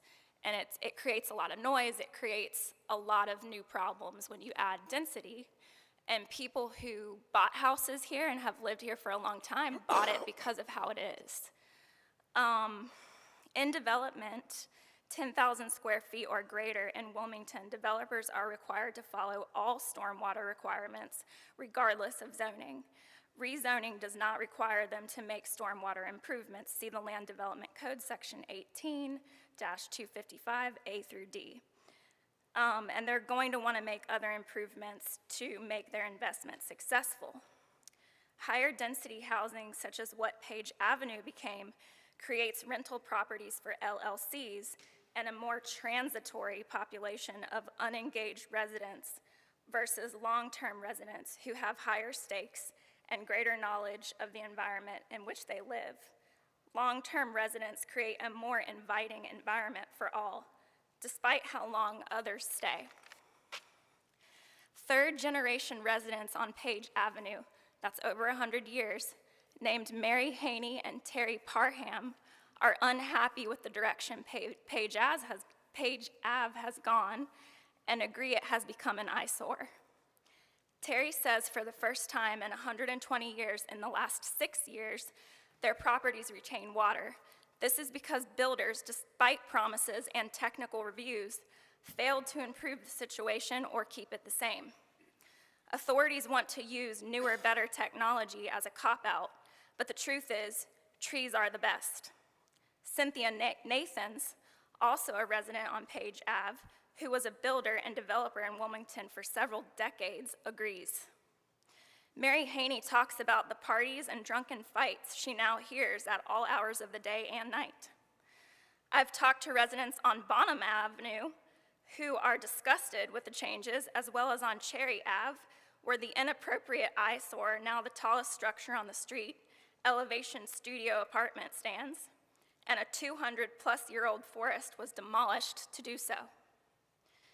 Many residents are voicing that they purchased their homes based on the current character and for the larger lots, including young people in their 20s and 30s, despite what you claim trends to be. We see in other cities such as Savannah, Georgia, where new development is done with class. Wilmington is looking more like Myrtle Beach every day. Other long-term residents in our neighborhood, such as Kane Brissell, wife of Darrell Brissell, the former longest-standing chief of police who sadly passed this summer, Guy Pouchet, the O'Donnells, Cynthia Nathans, John Workman, Michael Marcelli, and B.J. Grob, John Bernard, Mark Saulnier, Mary Gaddy, Fred Bradley, Mark Scott, and Juanita Wells unanimously voiced that they do not want rezoning. Trees increase, I'm almost done, quality of life by buffering light, noise, air, and water pollution, managing stormwater, protecting from wind, including in hurricanes, and providing shade and oxygen, and capturing carbon. It's simple math. The more housing you allow, the less trees. So my requests to the council are to deny rezoning and keep R10, which I know is a big request and a lot of pressure on y'all. And then to place the condition for no ADUs if you do the rezoning. And also to place a condition for porous drives and driveways, like this Plant Drive and Karma Court, and all their driveways should probably be porous, which is an LEED certified standard to have porous drives, and require the property owner, Karma Rentals LLC, to obtain a jurisdictional determination from the Army Corps of Engineers to evaluate the data obtained in the delineation of the wetlands on the site, because the Army Corps of Engineers has not been involved yet. It was a third-party environmental consultant that they brought, or sorry, not a third party, as far as I know of, an internal environmental consultant.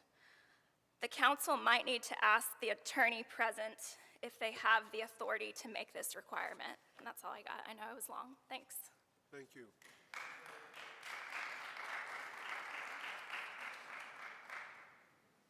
Mrs. Spears, I think you had a question. Yeah, I want to speak on that stormwater piece and just the makeup of existing neighborhoods. A lot of times when we sit here and we hear these presentations and we see these plans and they talk about, you know, how these developments will just go so effortlessly into communities. Go so effortlessly into communities, and then we start seeing flooding, and we start seeing the changes of bringing in these developments in our community. I'm experiencing this myself. I've lived in a community off and on for 40 years, and I've never seen the streets flood until last week, where there's some development going on, and I'm coming home and there's a huge puddle. So, I mean, we kind of address these things, but we don't necessarily address these things because we can't really foresee what's going to happen. And that's huge for people in the community when they see certain things that have changed what they've experienced for the entirety of them living in these communities. And so I think that is a huge concern, and I just want to let you know that I'm listening to you. My name is Mike Marcelli at 1018 41st Street, and my yard backs up to where they're wanting to do all this. I've been in this house for 31 years on that same street, and it floods there at Cedar and Montclair. That corner, the whole corner there, has been under over a foot of water during some of these hurricanes. I've seen that water back up from Cedar to 50 yards away from Wrightsville Avenue where Molly Pitchers is. They're talking about adding a little dirt and making houses and fixed a little pond there. It can't handle it now without them houses there. I mean, I've replaced 2 furnace motors up underneath my house, which it comes up in my backyard, and it probably gets 30 yards from 41st Street, from that low-lying area there. They're not going to do any. They're going to make it a lot worse if they build there. that's pretty much it. Thank you. Thank you.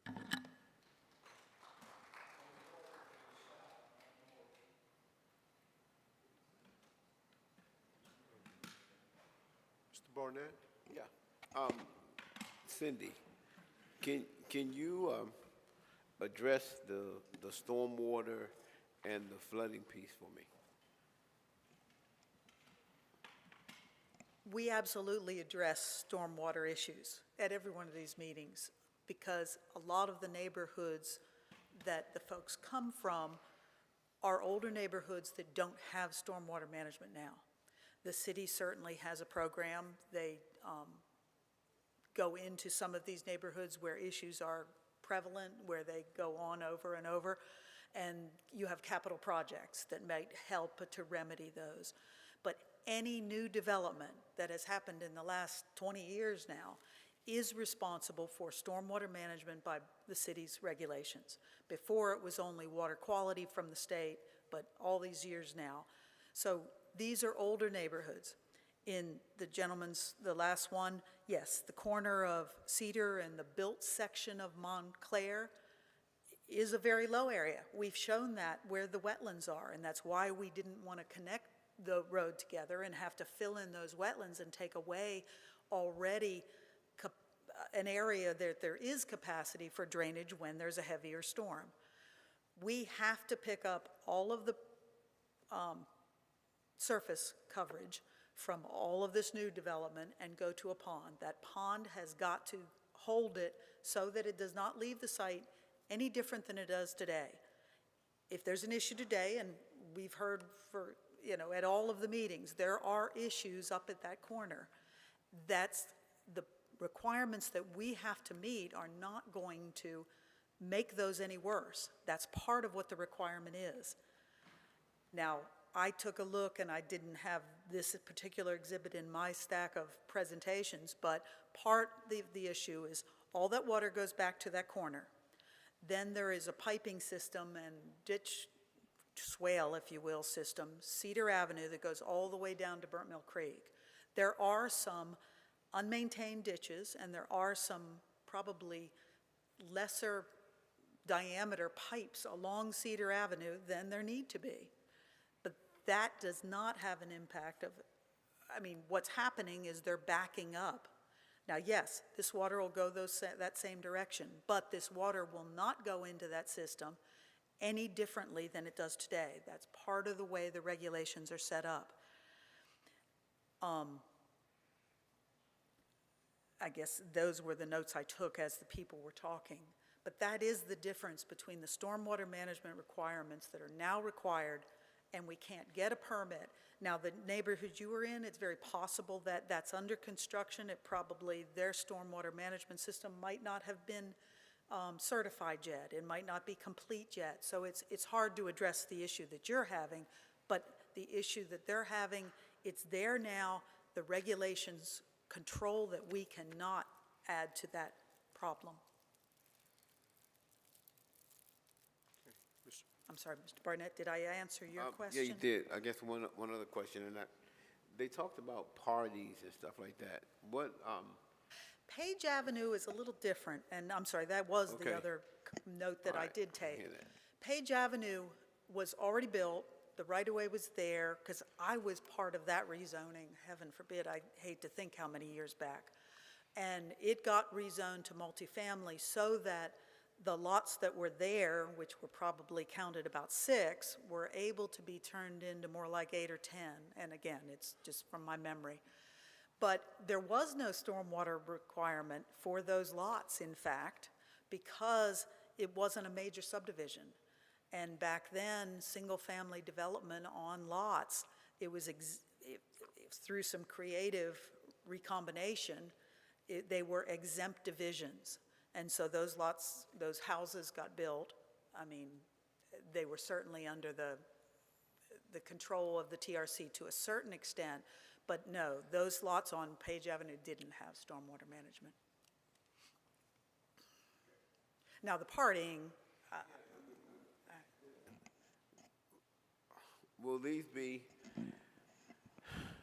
college kids' houses? It's always hard to say. I mean, they're going to be single-family lots. They're certainly in a neighborhood that has rentals.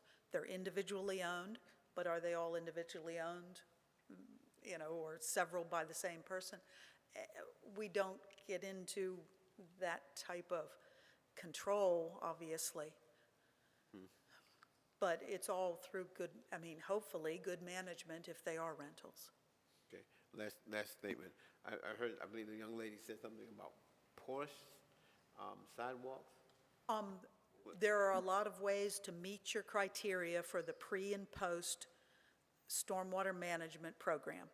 They can be done with some porous materials. It can be done through ponds. It can be done through infiltration. So there's a lot of means of doing that. And certainly that's an option. And perhaps you'd like to talk to the engineer straight away. But there's LED is low impact design, LID. And so certainly those are options too. But those are handled by the TRC, by the engineering department that handles all of the stormwater management permitting. So that could be considered. Yes. Anderson. Cindy, let's talk about the current by right zoning. Because look, I remember the chart where we compare the traffic and everything, it talks about 11 homes and 11 ADUs. No, earlier in this process, we had 13 lots, and so it pared down to 10 with the delineation of those wetlands in the open space beside Lot 6. So there probably have been some different numbers moving around, but right now we're proposing 10. Well, I'm aware of that. Okay. I'm talking about by right you can do what now? Well, if you consider that the minimum square footage in an R10 lot is 10,000 square feet, every 2 of these, so we could have 3 on the left-hand side. We could probably eke out another 3 on the right-hand side, so 6. So the wetland area up there, that in that scenario, how would you manage through that? I mean, is that a buildable if in any way? No, but the wetland area can be part of a lot.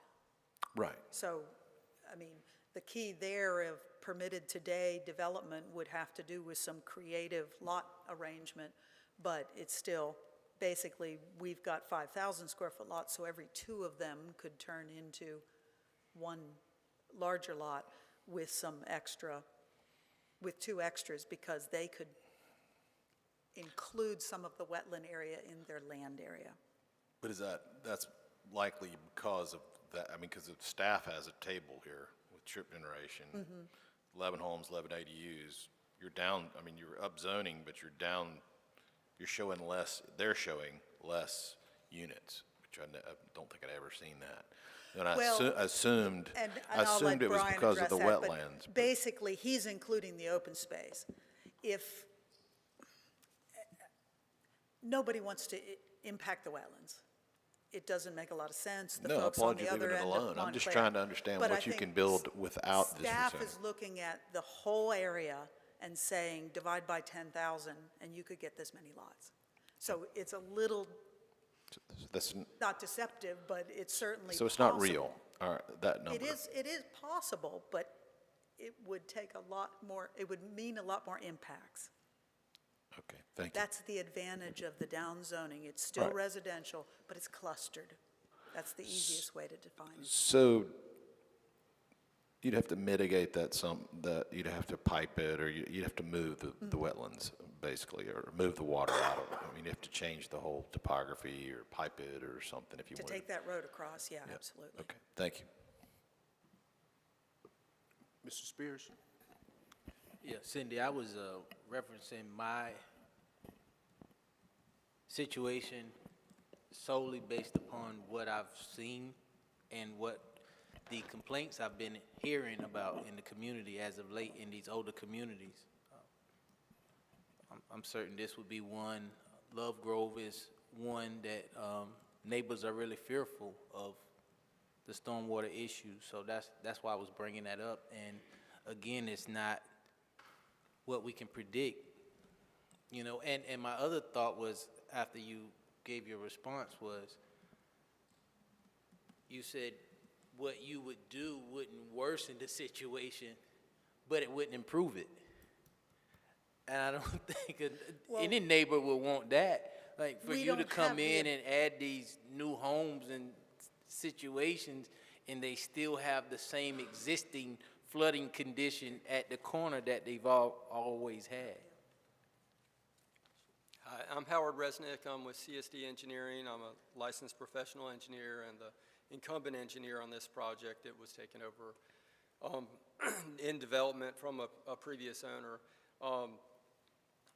Just to reinforce what Cindy said, every project in the city of Wilmington has to meet the city's stormwater management requirements.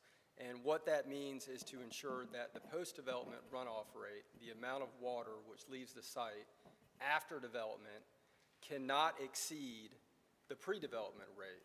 So what you're going to have after a site is developed, is a rate of flow, runoff rate, which is less than what it was previously. So in fact, it does improve the situation. The concerns that are brought up by some of the others speaking today are existing issues with existing infrastructure. You're correct, there's not much we can do about that. That's off-site on Cedar Avenue. That's typically taken care of by the city's capital improvement project process. But on-site, we're going to make things better. We're going to provide storage for stormwater in one manner or another, either by a pond or some low-impact development means, whatever's necessary to meet the city requirements. That's for the 2-year, the 10-year, and the 25-year storm events. And then you also have to model these stormwater control measures for the 50-year storm event. So the requirements that are in place will require the site to be better than it was before in terms of the runoff rate of stormwater. I hear you. I'd just like to say one other thing concerning the density, the whole density argument. And Cindy, correct me if I'm wrong, doesn't the city have a policy to utilize infill development to the greatest extent possible to provide housing in these areas that already have a good amount of development around it? And to me, this just looks like an ideal site for that, to provide that additional housing, because there is a need for housing. And I know, other people say otherwise and say there's too much housing and too much development, but people need a place to live. And to me, this seems like an ideal infill development. It's in a great location.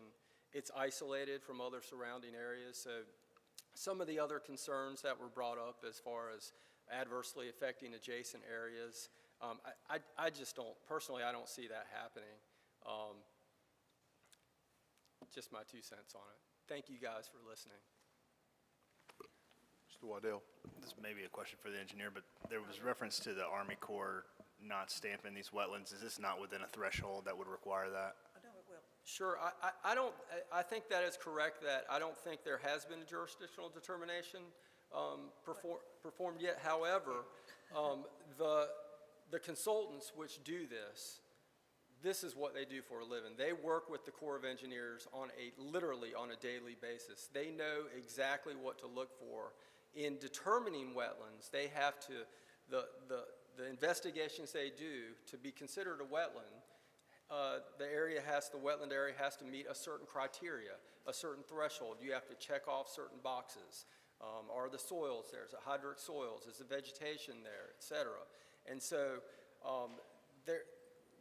there isn't much give and take as far as whether the line, a wetland flag may move like 2 to 5 feet once the Corps gets at it to look at it, but in general, they're dead on as far as what the wetlands are. So are we anticipating having the Army Corps?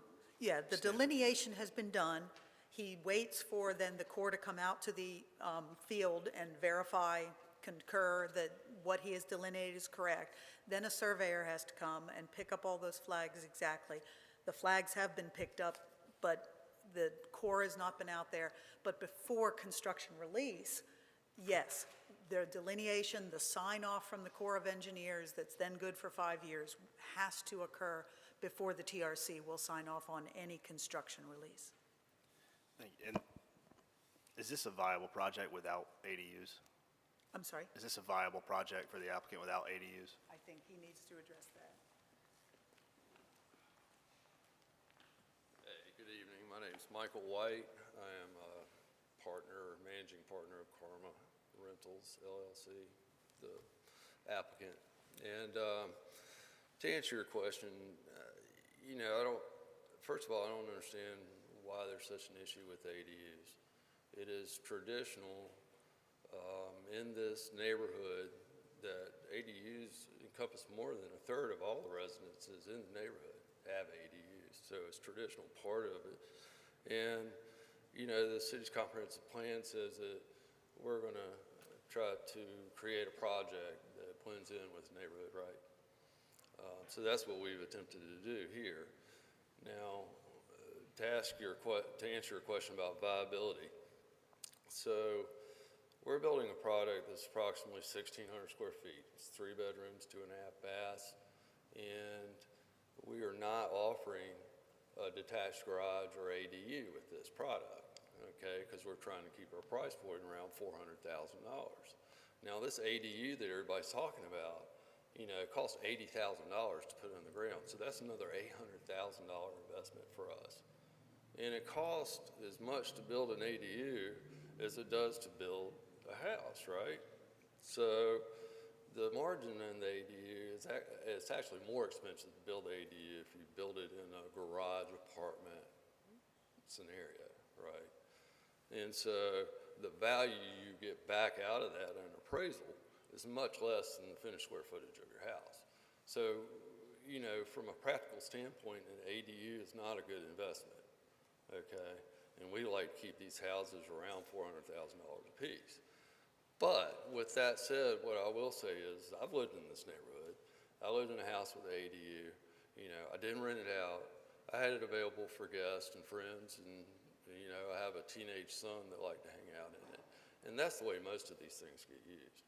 My guess is that in this project, lots 8, 9, and 10 will not accommodate an ADU. Probably the rest of them will. Out of those, will you have 7 people that choose to build an ADU? I doubt it. No. If it's traditional to the neighborhood, it'll be about a third of the mix that'll end up with an ADU. That's 3. That's not 22 units like everybody's been talking about. That's my opinion. Thank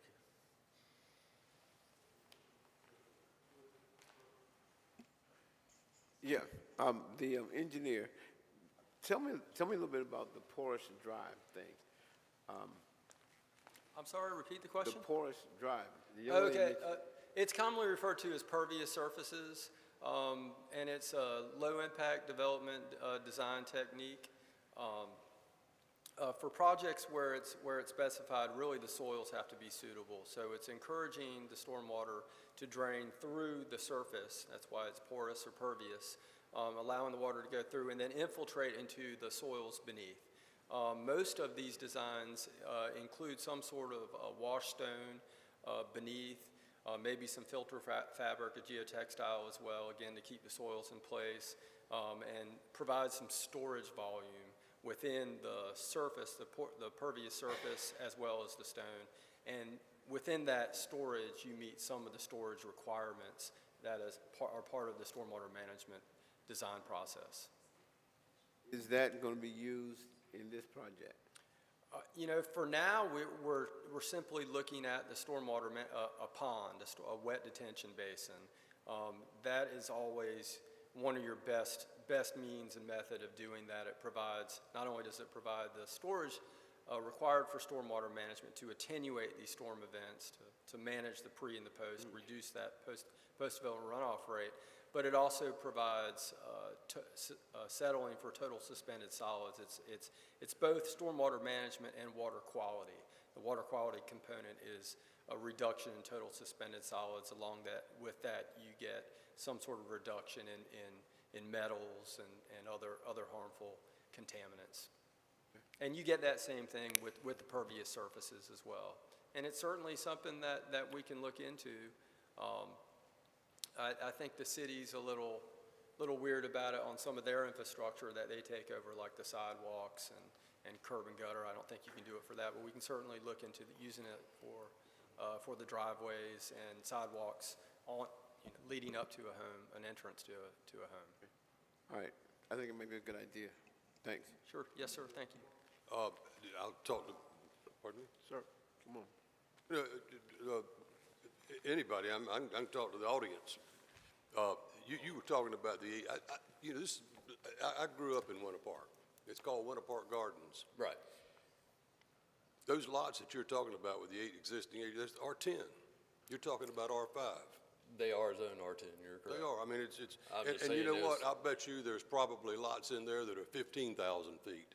There I are, know- but there's also lots that are less than that. If you I go to understand. Pages Avenue, they were just saying, those lots are all 33 and 45 and maybe 50 feet wide, and half of those houses on Pages Avenue have ADUs in them. Well, we don't need to continue to talk about Page Avenue because that doesn't have anything to do with what you're planning to do, Mr. White. And I regret that the city ever approved that plan, and I was on council when we did it. And I used to ride with the police on Friday nights, and we spent a ton of time over there with people, 500 people at a party in and out of those houses. So that's not something we're discussing. I'm talking about an R10 neighborhood. I don't have any problem with what you're doing. I think it's probably going to be good. Stormwater, everybody talks about climate change, just like we were talking about EVs earlier.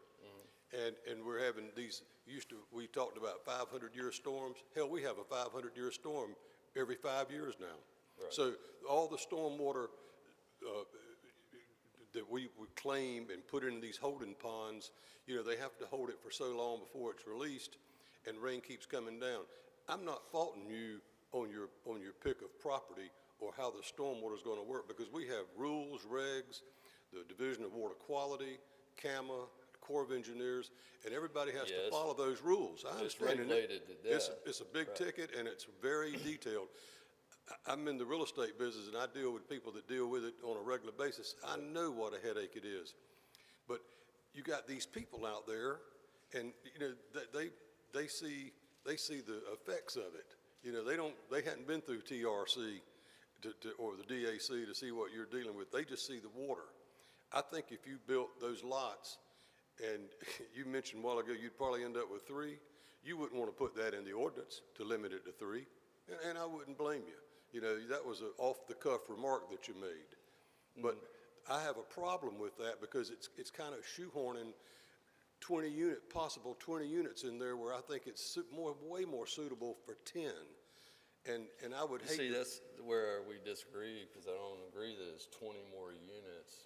You're talking about, It's a possibility of 20. That's what you're asking in the R5. Take it out if that's not what you want. I don't want to get in a spitting contest with you. That wasn't my desire. Okay. But I'm just saying, that's my opinion. I We're on understand- different banks of the river. I understand your opinion. Yes, And I sir. respectfully disagree, for the reasons why I stated, which is that, practically speaking, there won't be more than 3 or 4 ADUs ever built there. That's my opinion. And you know what? You're probably right. And But if- we can't, I can't go up here. That's like somebody wants to come down here and get a complete rezoning on something. We very rarely give blanket rezonings because they might say, oh, I'm just going to do this. You might just do this, but when you sell it, the next guy's going to come along and do a whole list of things that are allowed in that district. That's why we do see conditional districts. Right. Is there any way in the conditional district to limit the number of ADUs as opposed to prohibiting them entirely from the development? I'm sure that's above my pay grade. I would have to rely on Brian Chambers or somebody like that. I don't want to throw an axe in your property, in your project. I swear I don't. You guys got me on Cedar Avenue last time with this, and that was a larger lot, more accommodating for an ADU. I think this works out as a natural progression of development. But Works out to what? I think this works out as a natural progression of the development, just like the neighborhood has developed over time with about 1/3 of all the houses having ADUs. I think this will do the same thing on its own. It's an organic process, I believe. Ms. Anderson, do you have a question? Meredith, or are we able to, and on a plan like this, gentleman mentioned lots 8, 9, and 10. Can you be that specific, or is it?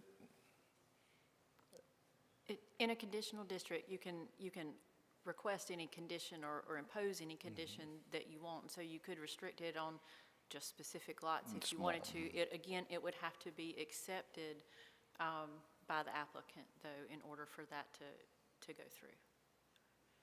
And you could also differentiate between, I believe our code differentiates between, obviously deferring to planning, between attached or detached ADUs and how you can identify those. And so if the attached over the garage units were okay, you could allow that and then disallow the detached ADUs if that's what you wanted to do. There are different ways to restrict that, and you could use any of those you wanted to.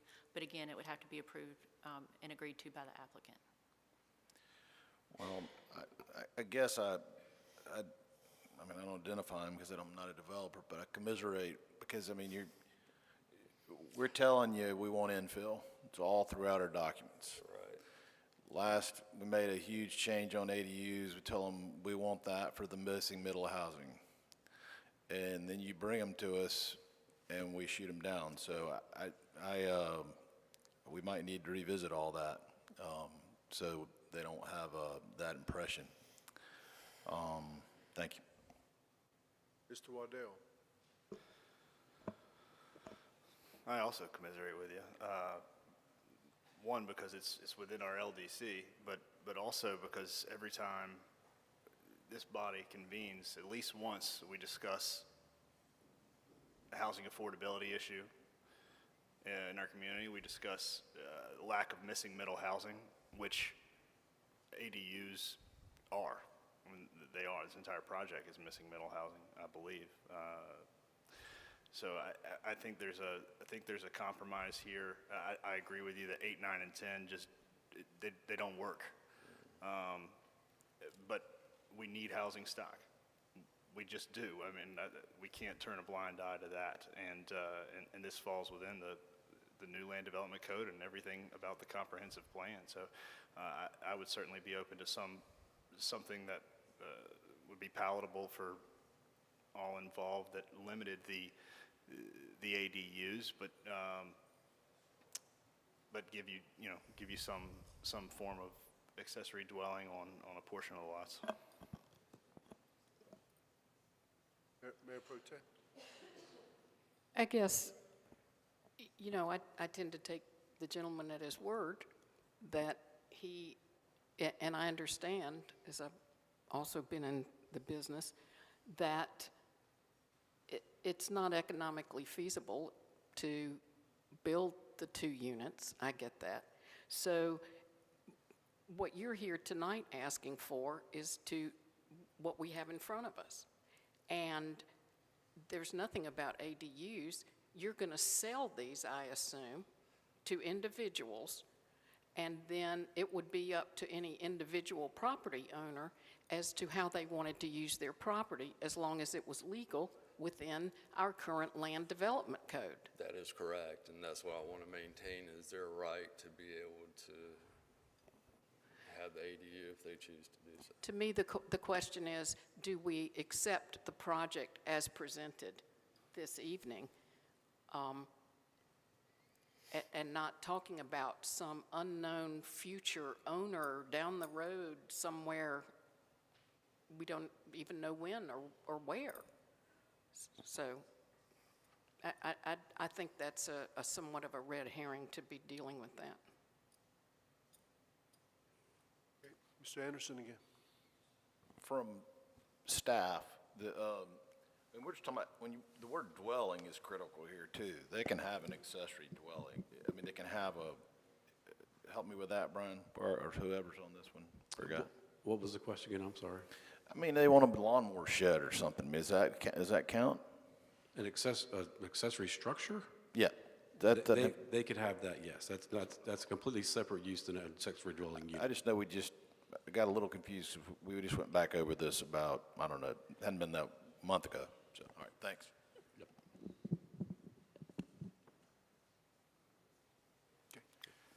Public hearing's still open, so anybody else wants to speak, come up here and speak.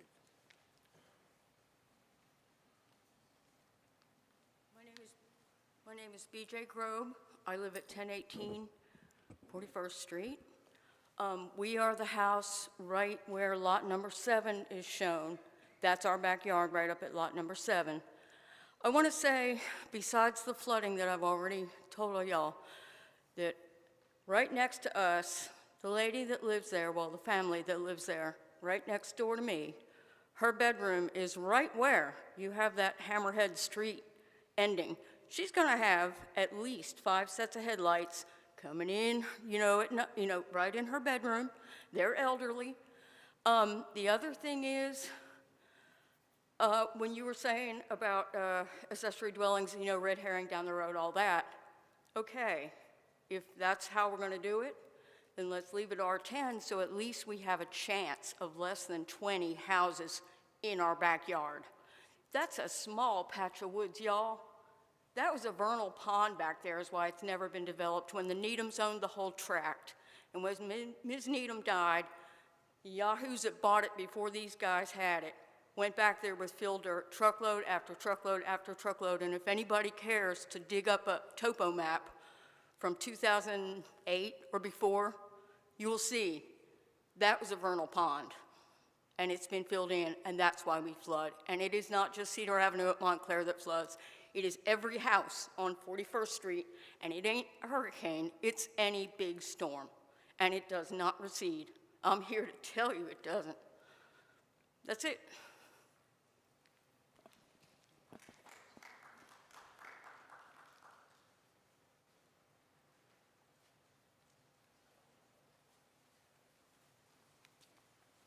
My name is Joseph O'Donnell. I live at 4002 Cedar. So I have a pond out in front of my house, has a bridge over it and stuff. And I feel bad for Michael. He builds beautiful homes. He got duped into buying wetlands that, like the woman said, got filled in with 50 tons of dirt. It's not wetlands anymore, so you guys refer to it as wetlands, but they've kind of already taken that away. There used to be Venus flytraps back there. There's owls back there. This is on the back of my property. So they're talking about putting in a pond in that's going to affect what he's building, but that's going to affect my pond. So I'm either going to have flooding up into my front yard, I have a bridge, and/or I'm going to have a huge ditch in my front yard. So I just don't believe that the rezoning is going to be beneficial to anybody but Michael. He does beautiful work. He got duped into buying wetlands that he's trying to make money on, and you can't build there. You can't build there. So. I would like to, Cindy, would you come back up for a moment? The lady that was just here at 1018 41st Street, she has a point about these headlights, and is there any buffering or at the end of that T? This will be a public street, so there'll be the requirement for street trees. We'd certainly agree to a condition that we could put a shrubbery or, some type of fencing or something along that. Even some fencing along there to keep those headlights out of a neighbor's house. I think that seems like a reasonable thing to me. Sure. And it wouldn't be that long. What is it? How many feet is that? It's 60 feet across. And certainly, yeah, that's not an issue. But it all has to do with, there you see a T-head, but it could have been just a stub. We always, for interconnectivity, are required to stub other roads into adjacent properties. But in this particular case, yes, we believe it will dead end and never go anywhere. And so we'd be required to put in street trees in the 60 feet, at least 4 of them, but we would agree to fencing along that 60 feet. Yeah, I think that's easy. A very reasonable thing, and the gentleman's shaking his head. So. Yeah, Okay, sure. Thank you.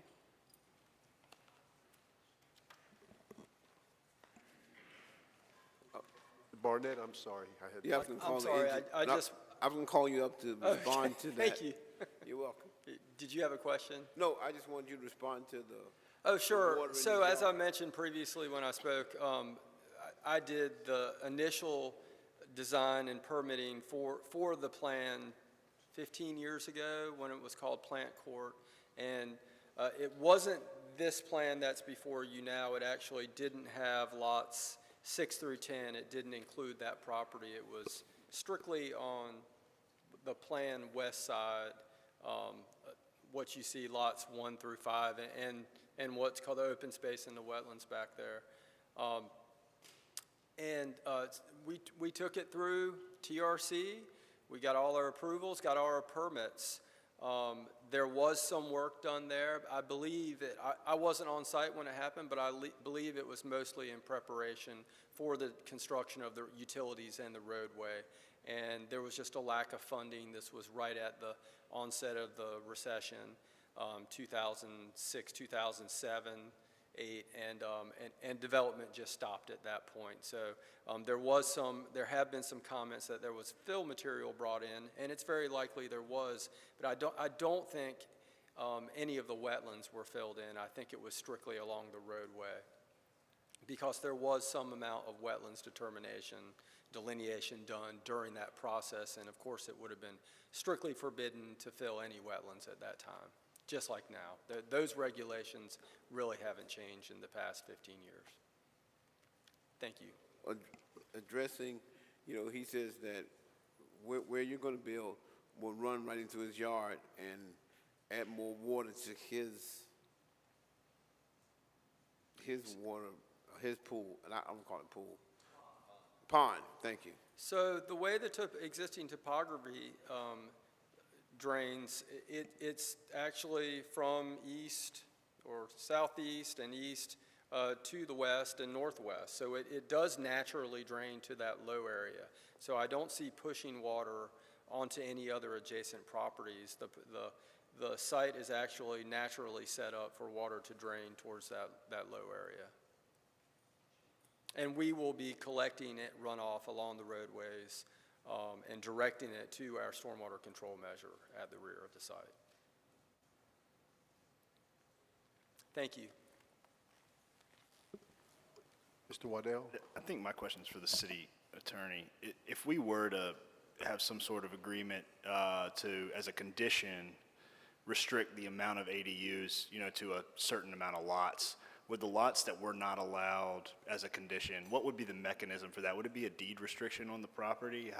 How is that recorded? For, is it for future use, for future owners? It's as part of the conditional district, so if anybody wanted to change that in the future, they'd have to come back for another conditional district rezoning. Because they're going to have to come get a permit anyway to build an ADU, so it would still come through us and it would. Correct. Yeah, okay. They'd still come back. No.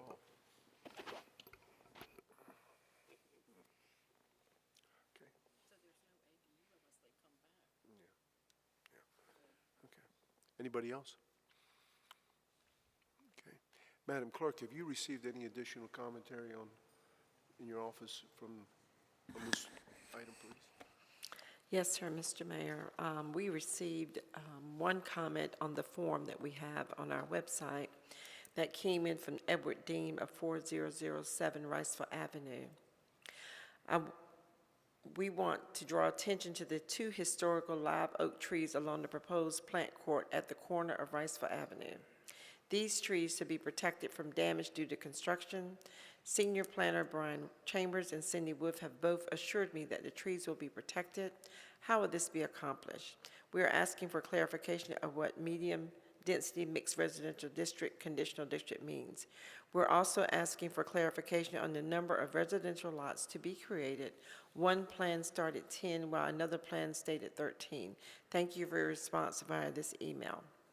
Council received several emails, comments from several of the residents that was forwarded to council and will be included in the record, from John Burham and Sung Soo Thurston of 1030 43rd Street, Kay and Darrell Bristol of 4001 Cedar Avenue, Jill Hari of 4209 and a half Riceville Avenue, Cynthia Nathan of 944 Page Avenue, Michael Parker of 910 Montclair Drive, Jill O'Connell of 4002 Cedar Avenue, Mike Marcelli and BJ Grube of 1018 41st Street, Joseph O'Donnell of 4002 Cedar Avenue, Mark Saunier of 4209 Riceville Avenue, Kara Betel of 917 Montclair Drive, Patrick of 938 41st Street, Terry Parham of 930 Page Avenue, Chelsea Parham of 912 Page Avenue, Teresa McManus of 1036 41st Street, number 2,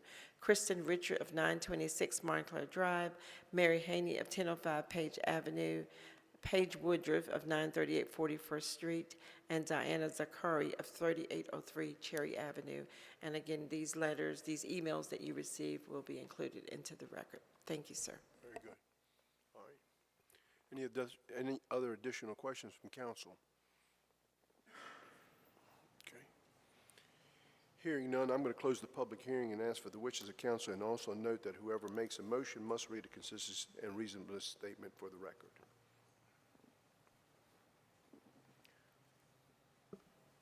We have a motion approved by Councilmember Barnett, second by Mayor Pro Tem Haynes. Discussion. Mr. Reinbach? So just to be clear, you're approving, you're moving the item as presented? As is presented, yes, sir. Come back. Yes, sir.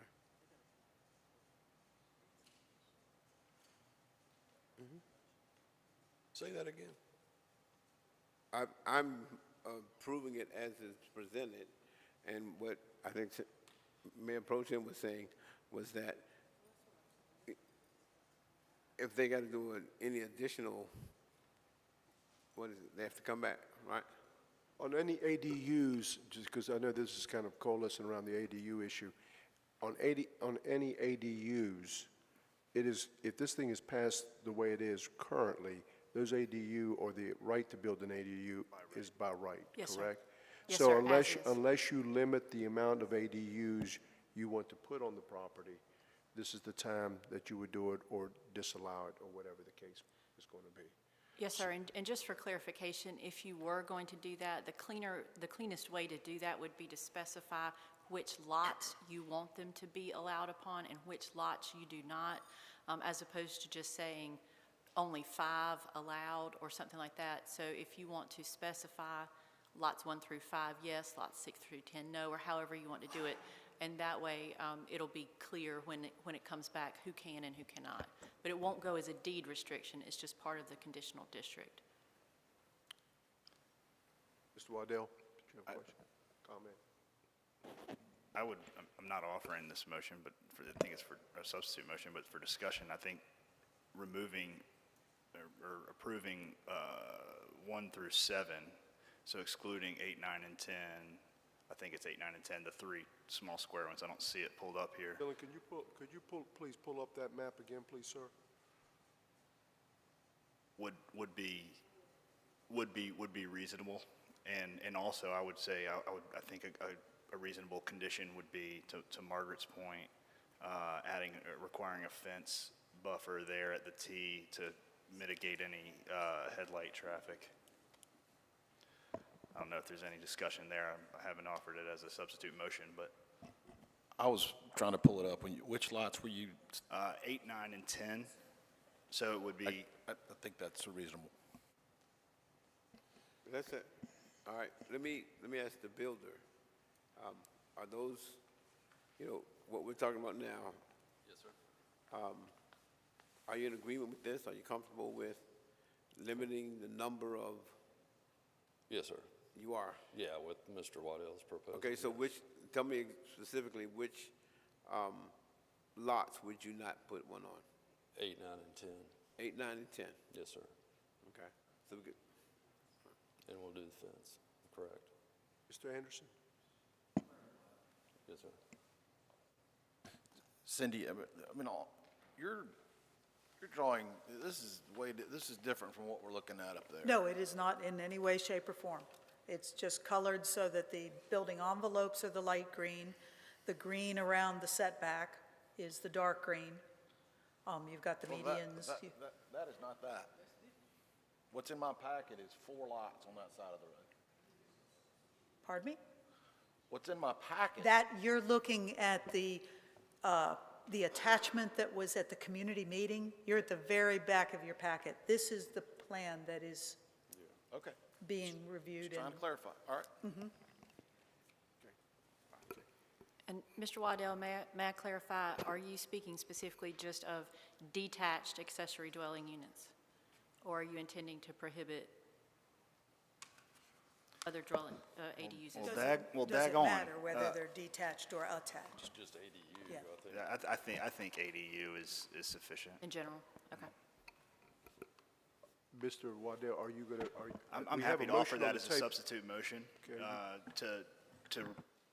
for lot 1 through 7, to be approved, removing lots 8 through 10 as, or putting a condition they cannot have accessory dwelling units, and also a condition that there's, a fence at the end of the T to mitigate, headlights into the neighboring. so you're making that a formal motion? I'm making that motion. So that's a substitute motion. Okay, the motion made by Councilmember Waddell, second by Councilmember Anderson. Mr. Spears, discussion. I just want to ask, are y'all okay with that? Okay. Thank you. Any further discussion? Just for clarification, Mr. Mayor, so that would be adding a condition 7 that would say that fencing would be placed at the end of the road that is entitled Karma Court. Correct. And then a condition number 8 that says no accessory dwelling units allowed on lots 8, 9, or 10 in the plan presented by the applicant. On Karma Court, correct. That's what the substitute motion is said. Mr. Ravenbar? And the comments that were received by Ms. Sidbury regarding the preservation of the oak trees. On, Yes, sir, that was we talked quite a bit with Mr. Dean about that at the Planning Commission meeting before he left. He just was concerned about them. We assured him that all construction had to occur within the right-of-way, and believe me, the TRC and the tree protection is intense whenever those, not only the construction gets underway, but during the review of it. So yes, we do believe that we can maintain all the construction in the right-of-way, and those trees are on his property. They're not in a footprint, or they're not in the right-of-way. I mean, they're not in the footprint, they're not in the path of the roadway. Not in the path of the roadway, no, they are not. Some of the canopy does overhang the roadway. Well, that's a plus. You can see there. All right. Mr. Waddell, will you please read the consistency statement for the record, please? I just wanted to mention with respect to the trees, the city's tree ordinance is pretty strict. No, really? And the enforcement of any infractions on not meeting the tree ordinance or violations are pretty stringent as well. And mitigation for bringing down a tree like that would be a significant fine. So I just wanted to, everyone here is aware of that and wants to minimize any impact to any trees, especially something like a live oak tree. Thank you. Waddell, will you read the consistency statement for the record, please?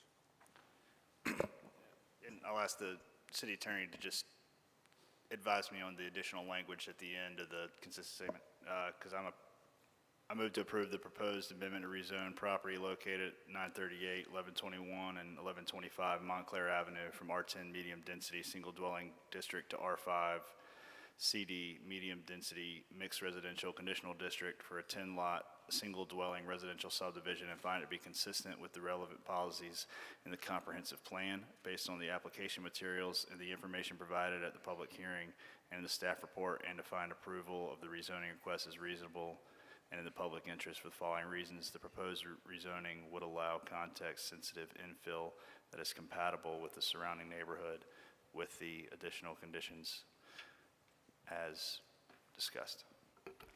Which would include condition number 7, that fencing will be installed for the entire length of the 60-foot roadway at the end of Karma Road.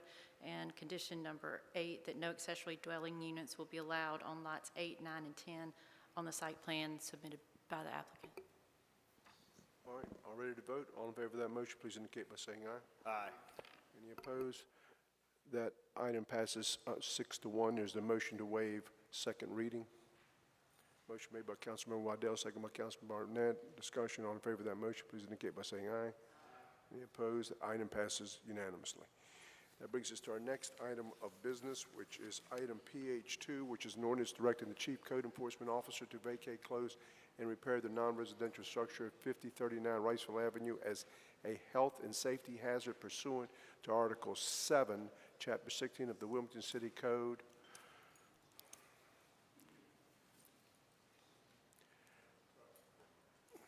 Of the Wilmington City Code, and directing that notice be placed thereon prohibiting its use or occupancy. At this time, I'd like to recognize our city manager, Ms. Tony Cottle. Mr. Cottle. Thank you, Mr. Mayor. Chief Code Enforcement Officer Brian Renner will overview this item for us.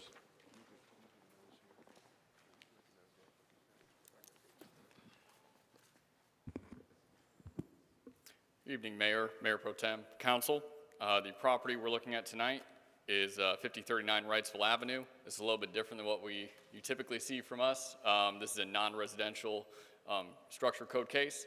What we have here is a non-residential building is currently vacant. The property owner is Muhammad Ali. There is a planned renovation for this property that has been in the works since probably about 2019, as long as we've had a case on this. We have had conversations back and forth with members of the family, including the architect for this project, Gordon Hall, who's with us tonight, and I want to thank him for his patience for this and for coming tonight to discuss what the plan is for this property. But we're here because the property is in very unsafe condition, and our office needs to take action in order, in the event that this project doesn't go through, that we may need to address safety issues on the property in the future. So I do want to say that the property owner has removed the fuel canopy and underground storage tanks back in 2020. So that is a significant improvement. However, the building itself continues to deteriorate. That we'll see here in a minute. This is the outside of the building, as visible from Wrightsville Avenue. We started our case, as I said, back in June of 2019. We took this to Housing Code and Hearing in January of 2020, and the order to repair this building expired in May of 2020. As you can see, we provided some significantly additional time to resolve this, and we haven't come to that conclusion yet. The findings of fact from that hearing, we're using a 2020 tax value structure. It was $152,300 for that structure. Estimated cost to rehab at that time was $62,143, which puts us at 41%, which would make this building deteriorated according to the city's non-residential structure code, being underneath that 50% threshold. This is just the outline of the non-residential structure code violations in section 310.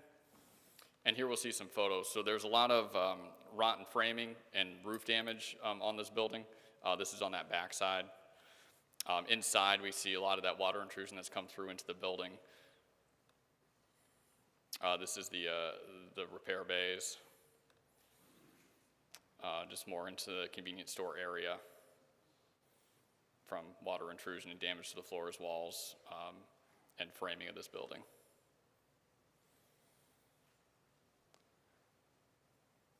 And there are actually some holes in the roof, and that roof decking is pretty rotted as well. So where we're at on this property, given the fact that we've been managing this case for a few years now and we have not come to a conclusion yet, we are looking to approve this ordinance to vacate, close, and hopefully repair this building. The building is currently vacant, as I said, so we're looking at the immediate authority to keep the building secure in the event that it is unsecure. And then we're looking at 180 days for the property owner to repair this building. We do not have demolition authority on this building. If we wanted to talk about demolition on this building, we'd have to wait another 2 years after the passing of this ordinance by the abandonment of intent to repair statute, 160D. But I am here if there's any questions about this property, as is architect Gordon Hall regarding this property. Questions, Mr. Robinbart? To explain the 2-year delay. Yeah, so when a property, in this instance a non-residential property, does not meet the demolition threshold cutoff of 50% based on the estimated cost of rehab versus the cost of the building. Within the statute of 160D, where this authority comes from, for non-residential buildings, after council passes an ordinance, there's a 2-year waiting period, which then we would have to come back before council and say the property owner has abandoned their intent to repair this building. They've had 2 years to do it and haven't done it yet, and council could authorize the demolition of that building after 90 days. Okay. So what are we doing here tonight? What we're doing here tonight is basically starting that clock. Okay. So, but you're of the, well, I guess I can ask that to, is somebody else going to come up and talk about it? Yeah, correct, yeah. Mr. Good. Hall should be here. Thank you, sir. Mhm. Any other questions? Thank you. Thank you. At this point, I'll recognize the property owner or person representing the property.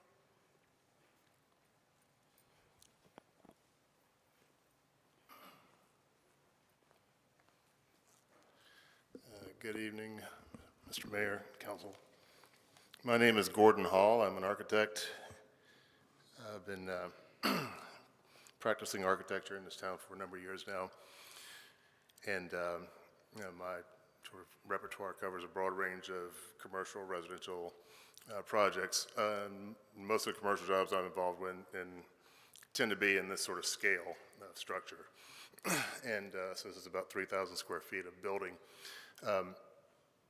I am not here in the capacity of being a representative for the family or the owner. I was asked to participate in this conversation generally because it is my understanding that there has been a through whatever mechanism, some breakdown in communication as to what expectations have been. And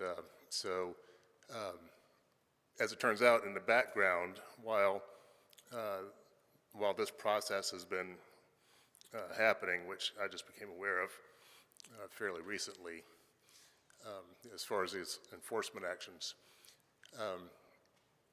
we've been actively working on the design for the redevelopment of this building, not just fixing it, but totally redoing it, basically. There is an approved site plan that was approved by through TRC, and that closed out, I believe, in August of last year. And Brian, I was thinking to myself that if we could had pictures or some documentation of that, it might help. In hindsight being what it is. In any case, as of about 4 or 5 weeks ago, we now have a set of plans that is just about ready to go into the permit office. So Brian had indicated that one thing that might be helpful from me might be some indication of what the schedule looks like going forward. And I think that as of today, I'm prepared to do that in a modest capacity because I'm neither the general contractor nor the owner. I'm just the architect. So don't shoot the messenger. It is my understanding, based on my conversation with the contractor this morning, that there is an agreement between the owner and the contractor to move forward with this. And it has been communicated to me that there is probably a 2-week or so runway to get the permit application back in the permit queue. And then from that time forward is a construction schedule that would be somewhere on the order of 9 to 12 months, as I understand it. And together with that, one of the, sort of as I looked at the list of items on the enforcement action paperwork, 2 categories of problems that I think I've identified. One is, the items that relate directly to the rehabilitation of the building, and that's mostly, cosmetic, and then there's sort of the safety aspects of it. And so in my conversation with the contractor this morning, he also was concerned about safety aspects of the building, and one thing that he wants to make an inquiry about, and perhaps that's something that has to go back through the zoning office in some capacity, but a way to very quickly talked with the rental companies that supply temporary construction fencing to put a barrier, a hard barrier, around the property to help secure it from additional vandalism and squatters or whatever else. Beyond that, I don't have a great deal else that I can share, but I'm happy to try to answer questions if you have them. Questions for Mr. Hall? Mr. Ravenbart? Evening, Mr. Hall. Thank you for coming down. Yeah. So you've designed, you've put to paper a design for the rehab. Yes, sir. And the redoing of this building. And do you know kind of along what lines? I mean, is it going to be like a service center for autos, or is it going to be retail? No, sir. The zoning, it's my understanding, and It's community business, it's CB. yeah, I believe that the designation is variety store, community variety store or something like that. So yes, it's no fuel. It's just, you know, community variety store, whatever that designation is. And I wasn't part of the TRC review. That was all done by Intercoastal Engineering. And so the contractor has got your plans? And He he's does. getting ready to submit that to the county for? Yes, I believe he said that it could be prepared to get it in the permit queue. We've got a couple of edits that we need to do. I got some additional directives from the owner for the plumbing system, and so we're going to get those edits completed. And it is my understanding that they could be ready to get the permit application back in the queue in a couple weeks. Okay. And then we know that can take a little time to get the permits approved. So as soon as that's done, the contractor, I mean, it's fully funded, it's ready to be done. Our main concern is getting something done there because it's looked like hell for a long time. In fact, it's been kind of a real eyesore and a danger to the community. So that's what our goal is to get it done. So I don't want it to sit there 2 or 3 more years looking like this. You understand? Mr. I do. Anderson? Thank you, Mr. Hall. Yeah, no, thank you. Brian Meredith, by starting the clock ticking, so to speak, that will not adversely affect he refers to it as the cube. It won't affect their process in a negative way, would it? TRC takes what? You got like 180, how long do you have? They already, Before that's just null and void, you got to go back through it or not? Yes, I'm not sure regarding the TRC. I do know it went to the TRC, as Mr. Hall said, I think maybe 2021 it went through. But that would definitely be a question for the planning office. However, in terms of our timeline, we're looking at 180 days to provide motivation, which is why we're here tonight, is to motivate the property owner to take action and execute their plans. But if they don't fix it within the 180 days, we'd probably look at citations, additional citations, yeah. My question, though, is, if we vote for this tonight, start the clock ticking, it does not adversely affect them trying to make something happen here with the plans they already have in place? No, not at all. Okay, thank you. Any other questions? For Brian, sorry, man. A little clarification on Neil. So we start the clock today. They've got 180 days it won't prohibit them from pulling permits and getting rolling on construction. Correct, it won't. That 180 days, it will say they have 180 days to complete repairs and be in compliance. However, our authority to take any additional action is very limited. Like, as I said, we can't tear that building down without coming back before council. But generally, when you see that progress is being made, I mean, physically. We are very much looking forward to closing this case. If I could just clarify one other point. I mentioned a few minutes ago that the way I see this list of items on the to-do list, the majority of those will by default be corrected with the alteration scope. So to say, I don't know how to really talk about that, because if you don't want to spend money and time to repair something if you're just going to tear it back down to fix it, to do a permanent. Right, understood. So that's kind of where I'm getting at. Understood. Are there any other questions for staff or for Mr. Hall? Seeing none, thank you very much.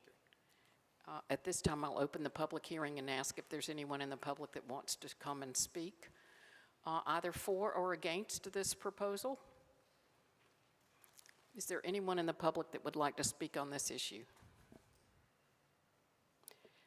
I'll ask the clerk if she has received any correspondence. Nope, she has not. So seeing no one that wants to speak, I'll close the public hearing and ask the council if there are any other questions. At this time, we have a motion by Mr. Anderson and a second by Mr. Spears. All those in favor signify by saying aye. Aye, that passes unanimously. Is there a motion to waive second reading? We have a motion by Mr. Spears and a second by Mr. Anderson. All those in favor signify by saying aye. Aye. It passes on both first and second reading.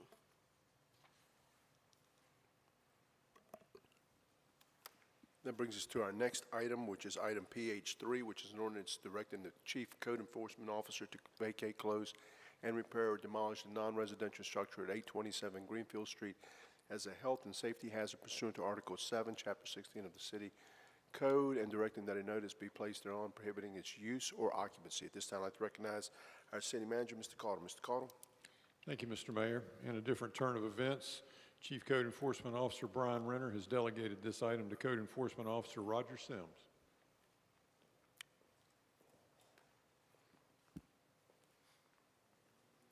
Good evening, Mayor. Good evening, Mayor sir. Pro Tem, council members. We're here tonight to present the property at 827 Greenfield Street. It is a non-residential structure. It is vacant at this time. This building is owned by Muhammad Ali. It does have a current demo permit that has been applied for but not issued. We have not had contact with this individual about that building permit. This is an image of that'll be the West 9th Street side of the property, and the image on the left is the Greenfield Street side of the property. We started this case back in February of 2021. We took it to administrative hearing on May the 10th of 2022. The order was expired without hearing from the owner of that property on September the 1st of this year, 2022. We have the finding fact order of this property is dilapidated due to the fact that according to the 2021 tax value, the property is worth $33,000 with a rehab cost estimated at $39,723 and a land value at $61,000, creating 119% of the value of the property. This is a copy of the code violations of this property. And just have some additional pictures. The property, as you can see, has a lot of damage to the roof. Is very much deteriorated. I just wanted to mention to the council that I had to ask a lot of the men from the Good Shepherd to move out of the picture while I'm trying to inspect the property. They gather there a lot to just kind of hang out. This is additional pictures of the damage, the deteriorated roof, more pictures of the roof damage, and the property had been open to the public. We had a PNUT on the property, which we secured it. More pictures of deterioration of the roof. This is a picture of the interior of the property that was taken from the window from the outside of the property. This is the image of the rear of the property.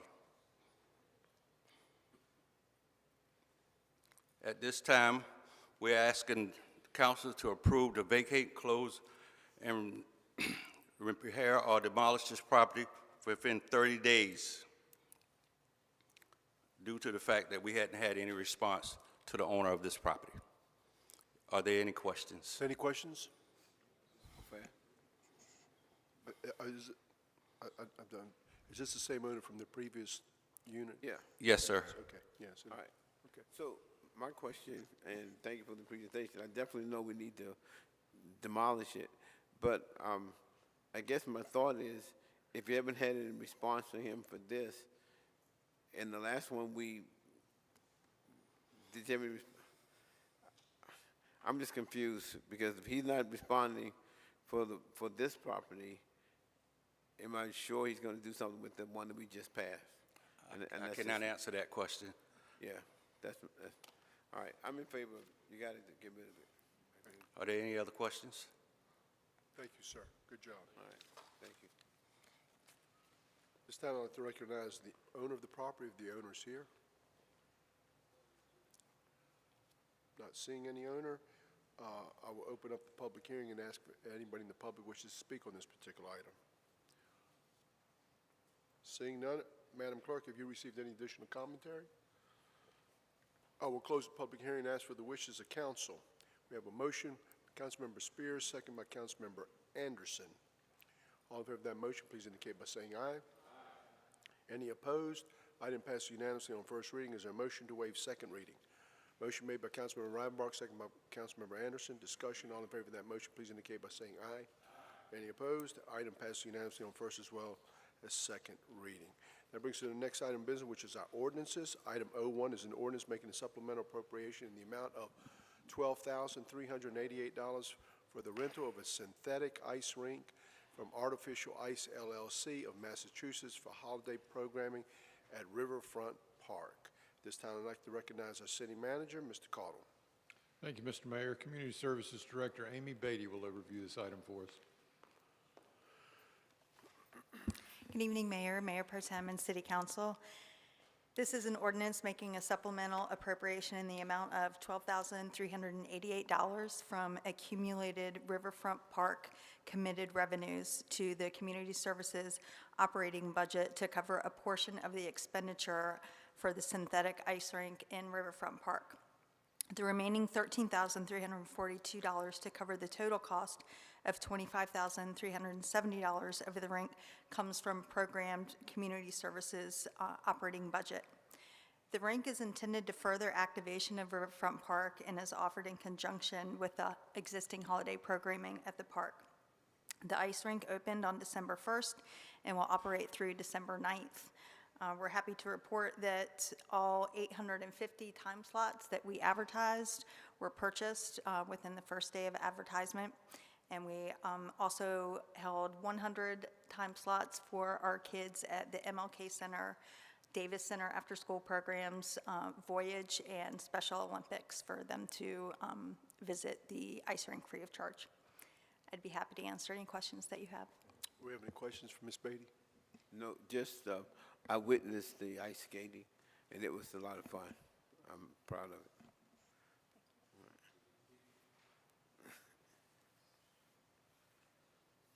So if this goes well, I guess we'll, in the future, this will be budgeted, correct? Rather than out of the council funds, or is that? Well, we found $13,342 in our existing budget that we would be able to continually devote to this.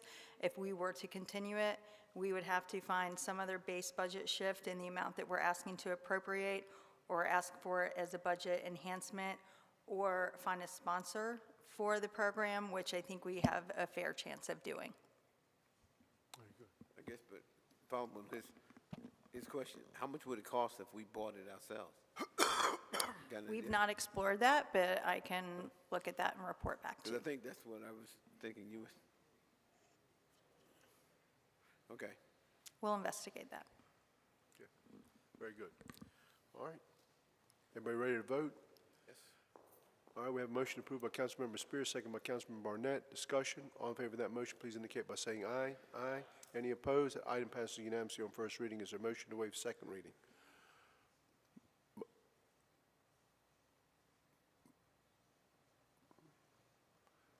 Motion made by Councilman Reinbach, second by Councilmember Anderson. Discussion, all in favor of that motion, please indicate by saying aye. Aye. Any opposed? Item passes unanimously on first as well as second reading. The next item of business, which is item O2, which is an ordinance making a supplemental appropriation in the amount of $20,000 to the Public Improvements Capital Project Fund for a North Carolina Volkswagen Settlement Program grant awarded by the North Carolina Division of Air Quality. At this time, I'd like to recognize the city manager, Mr. Cottle. Mr. Cottle. Thank you, Mr. Mayor. Sustainability Project Manager David Ingram will overview this item for us. Good evening, Mayor, Mayor Pro Tem, Council. So in front of you this evening is an ordinance to appropriate the funding for the North Carolina Volkswagen settlement for level 2 zero emission EV charging stations. The program's main purpose is to increase the light-duty ZEV infrastructure within our central business district. The program, and it's a reimbursement program grant with a total rebate amount of $20,000. The program covers the cost to purchase, install, and maintain the level 2 EV charging stations as well. The total project cost is $44,804, with the additional project funding coming from the parking management budget. The project location is going to be at the convention center down along the riverfront, where on the second or third deck there will be placed two level 2 EV charging stations. Those stations will provide use for the public and increase visitation, we hope, to our downtown central business district area. With that, I'll be happy to answer any questions. Any questions, staff? Okay, thank you. What are the wishes of council in respect to the ordinance? We have a motion approved by Councilmember Anderson, second by Councilmember Barnett. Discussion, all in favor of that motion, please indicate by saying aye. Aye. Any opposed? Item passes unanimously on first reading. Is there a motion to waive second reading? Motion made by Councilmember Rivenbark, second by Councilmember Anderson. Discussion, all in favor of that motion, please indicate by saying aye. Aye.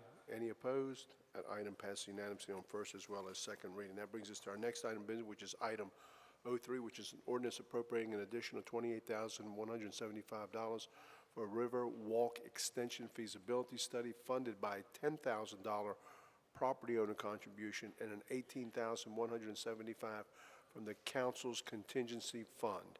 This time, I'd like to recognize City Manager, Mr. Cottle. Mr. Cottle. Thank you, Mr. Mayor. Community Services Assistant Director Sally Thigpen will overview this item for us.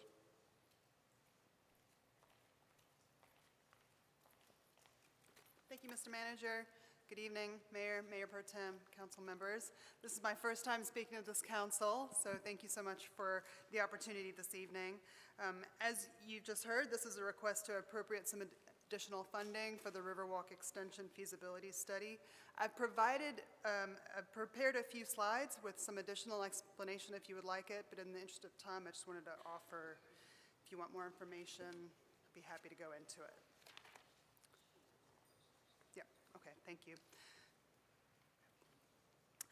All right, so what is this study? It is looking at extending the existing Riverwalk underneath Isabel Holmes Bridge. The Riverwalk's northern termination is currently at the northern end of the Sawmill Apartments property, south of the bridge. There's an unfunded, unprogrammed CIP submission to extend the Riverwalk under the bridge, terminating in the vicinity of the J.E.L. Wade Drive off of Cornelius Harnett Drive. The feasibility report's project scope includes an important connection to the Gervais Freedom Walk, a city park that connects the north side neighborhood to downtown. The extension would provide a safe pedestrian route to the Riverwalk and Riverfront Park and provide additional access to the north side of the city.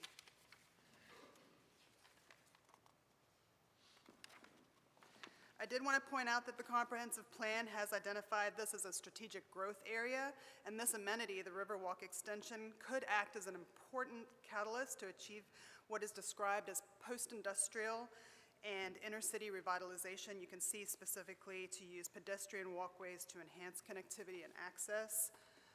Also, you'll see that the Riverwalk Extension project realizes a green connection called out for in the comp plan here. Just wanted to provide a couple of images for you. On the left, you can see the Riverwalk from the Sawmill apartment dock looking towards the bridge and the area where the connection would begin.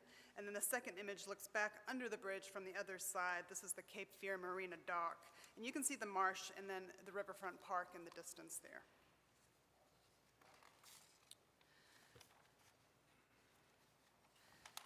So just to provide you with a quick timeline, if you'll recall, in June, you appropriated $50,000 towards this feasibility study. It was based on comparable costs that were estimated by staff in the spring. Off the Hook, Yacht Sales LLC contributed $10,000 towards the study's cost, and the remaining $40,000 was appropriated from council contingency. In August, staff selected Weatherall Engineering from the approved on-call engineering services to provide the scope and fee proposal, and in October we received that, reviewed it, and it was returned with a cost of $78,175. We reviewed that internally, and the proposal was deemed appropriate for the services required in a complex riparian environment with multiple permitting jurisdictions. Off the Hook, Yacht Sales remains interested in the proposed Riverwalk extension and generously committed to contribute an additional $10,000 to help close the gap to fund this feasibility study. So the request today is to appropriate an additional $28,175 for the Riverwalk extension feasibility study, funded by the $10,000 donation and $18,175 from council contingency. Be happy to answer any questions. Any questions from council? If not, what are the wishes of council? We have a motion approved by Councilmember Barnett, second by Councilmember Rivenbark. Any discussion? All in favor of that motion, please indicate by saying aye. Any opposed? That item passes unanimously on first reading. Is there a motion to waive second reading? Motion made by Councilmember Anderson, second by Councilmember Barnett. Discussion. All in favor of that motion, please indicate by saying aye. Aye. Any opposed? That item has passed both first and second reading. That brings us to our next item of business, which is item 04, which is ordinance making supplemental appropriations in the amount of $17,827.44 to the general fund for security guard services, primarily at 305 Chestnut Street Municipal Building, through a Cape Fear Utility Authority interlocal agreement approved by the City Council on November the 15th, 2022. And at this time, I'd like to recognize the City Manager, Mr. Cottle. Mr. Cottle. Thank you, Mr. Mayor. Deputy City Manager Thomas Moten will overview this item for us.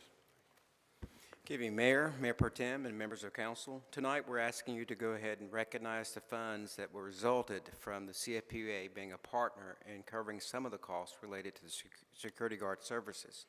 As you recall, at the last meeting in November, you approved an interlocal agreement. Today, we request that you appropriate those funds that may be used to offset the costs for the security services in the amount of $17,827. I'm happy to go into more details or answer any questions you may have at this time. Are there any questions for Tom? Okay. Thank you, Tom. What are the wishes of council? We have a motion to approve by Councilmember Anderson, second by Councilmember Rivenbark. Discussion. All in favor of that motion, please indicate by saying aye. Any opposed? The item passes unanimously on first reading. Is there a motion to waive second reading? Motion made by Mayor Pro Tem Haynes, second by Councilmember Anderson. Discussion. All in favor of that motion, please indicate by saying aye. Aye. Any opposed? Item passes unanimously on first as well as second reading. That brings us to our next item, which is item 05, which is an ordinance amending Chapter 8, Article 1, Section 8 through 5 of the Wilmington City Code as it relates to criminal background checks for certain applicants for city employment. This time, I'd like to recognize the City Manager, Mr. Cottle. Mr. Cottle. Thank you, Mr. Mayor. Human Resources Assistant Director Clayton Roberts will overview this item for us. Thank you, Tony. Good evening, Mayor, Mayor Pro Tem, members of council. Before using ordinance amending Chapter 8, Article 1, Section 8-5 of the Code of Ordinances, this section defines the positions in which criminal background checks and credit history checks are required for applicants of employment. Changes were made to the ordinance to ensure that we're in compliance with a new state law, General Statute 143B-943, which details the criminal background checks requirements for members of our fire department. Other changes further clarify and define the types of positions in which we do criminal background checks for. Generally, those working around vulnerable populations, those working with money, handling money, or those in safety-sensitive positions. And then finally, this ordinance provides applicants who have certain nonviolent but otherwise disqualifying convictions with an opportunity to challenge the information in the background check and to provide evidence and mitigation in order to allow them to continue in the process.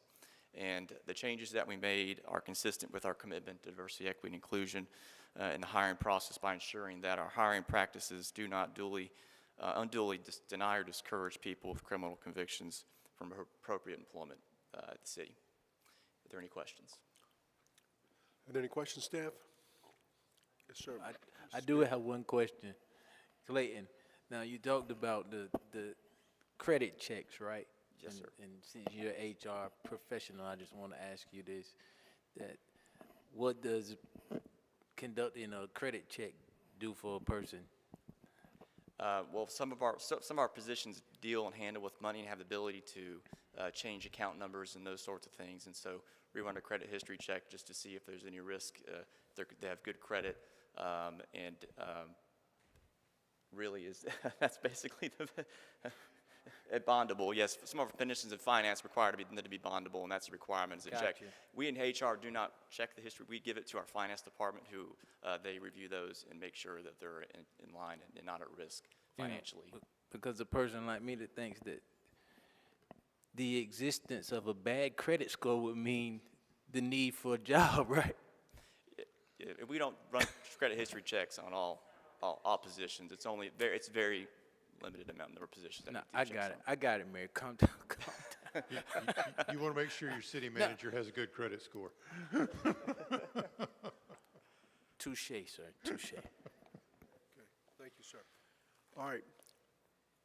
We have a motion to approve by Councilmember Spears, second by Councilmember Anderson. Discussion. All in favor of that motion, please indicate by saying aye. Aye. Any opposed? Item passes unanimously on first reading. Is there a motion to waive second reading? We have a motion by Councilmember Barnett, second by Councilmember Rivenbark. Discussion. All in favor of that motion, please indicate by saying aye. Aye. Any opposed? Item passes unanimously on first as well as second reading. That brings us to our next item of business. Our resolutions. Item R1 is a resolution approving amendments to the City Policy 105 Americans with Disabilities Act, City Policy 226 Family and Medical Leave, and City Policy 229 Leave Without Pay. This time I'd like to recognize our City Manager, Mr. Caudle. Mr. Caudle. Mr. Mayor, Mr. Roberts will overview this item for us as well. Okay. Thank you, Tony.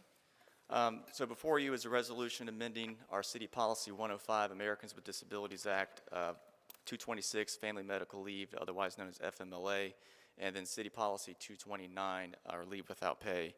All of these policy changes have been vetted by our Employee Stakeholder Review Committee, members of our executive management team, and the main changes to these policies incorporate best practices, changes in relevant law, and recommendations that we have received from the U.S. Equal Employment Opportunity Commission, or EEOC. If council approves these changes tonight, as recommended, representatives of the HR department will go out and train our managers as necessary. Any questions from Are there any council? questions of staff? Okay, what are the wishes of council? We have a motion to approve by Councilmember Rivenbark, second by Councilmember Anderson. Discussion. All in favor of that motion, please indicate by saying aye. Any opposed? Item passes unanimously. That brings us to our next item, which is item R2A, which is a resolution to reject all proposals received on October 20th, 2022 for comprehensive parking management services. And then item R2B, which is a resolution authorizing the amendment number 11 to the city's comprehensive parking services contract for a 5-month contract extension to Lanier Parking Meter Services, LLC. At this time, I'd like to recognize our city manager, Mr. Caudle. Mr. Caudle. Thank you, Mr. Mayor. Parking Manager Chance Dunbar will overview this item for us. Evening, Mr. Mayor, Mayor Pro Tem, and Council. For your consideration tonight, I have two resolutions, R2A and R2B. The city's current parking contractor has been the parking services operator since 2008 under two consecutive service agreements, the current agreement expiring January 31st, 2023.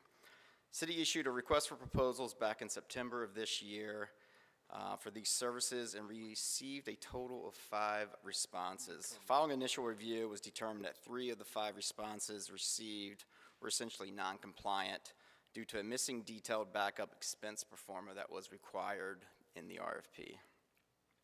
Due to the errant completion of a majority of these responses received, a lack of true competitive comparison was evident.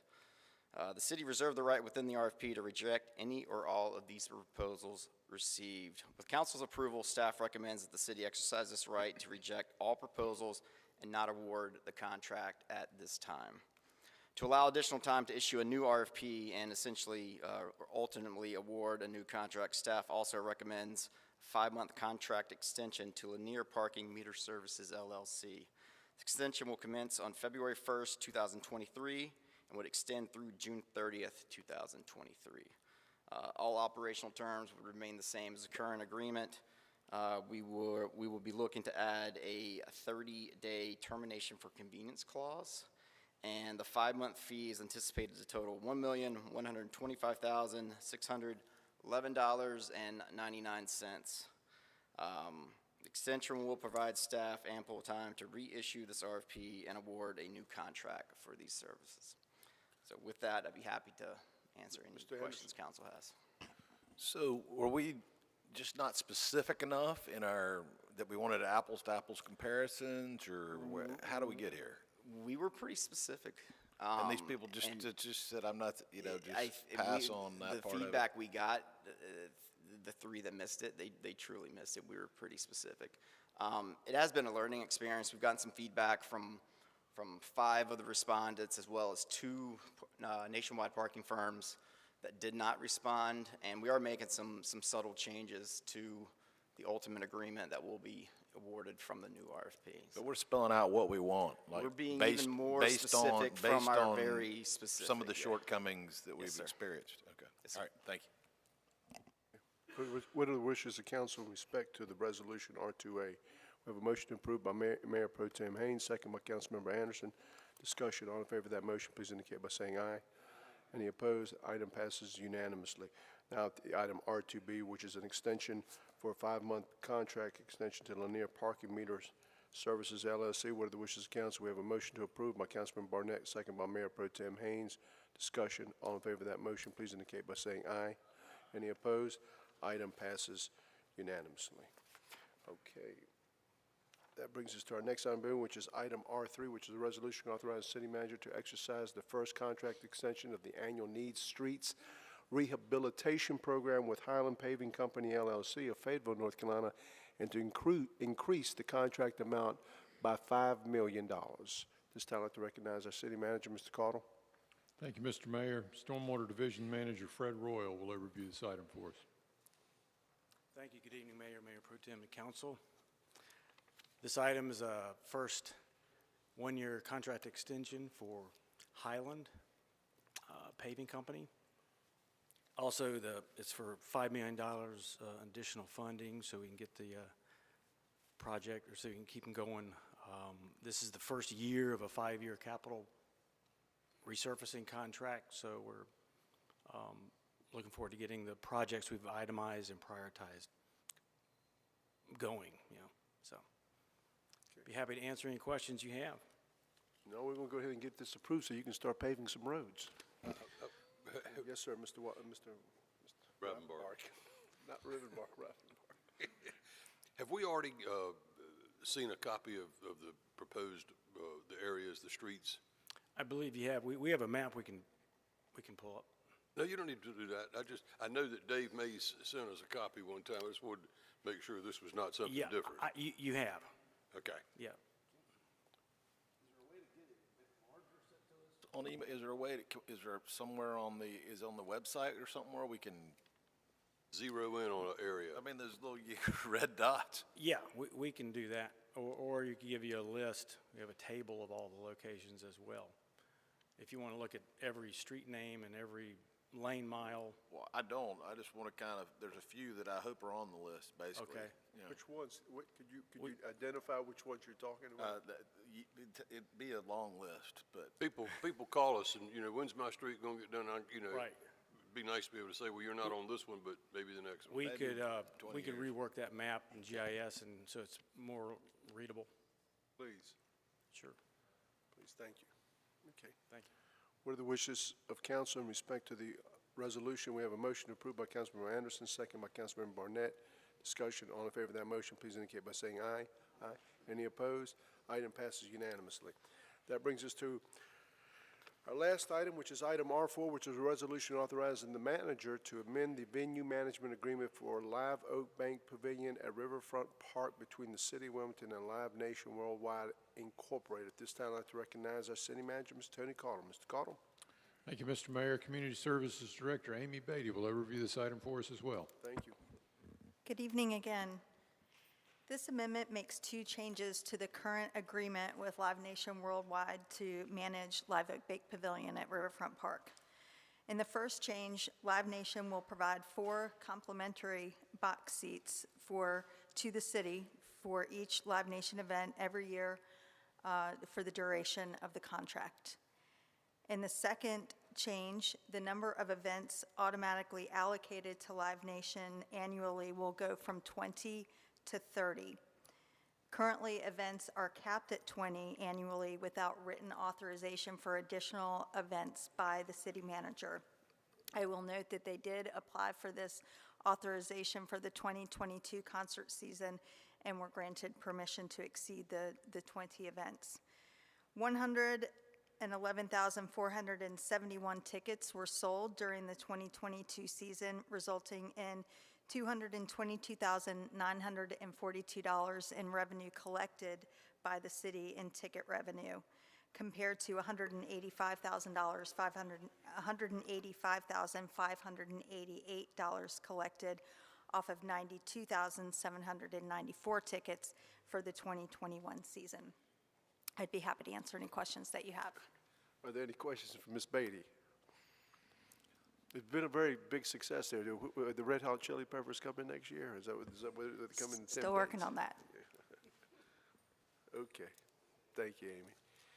What are the wishes of council in respect to the resolution?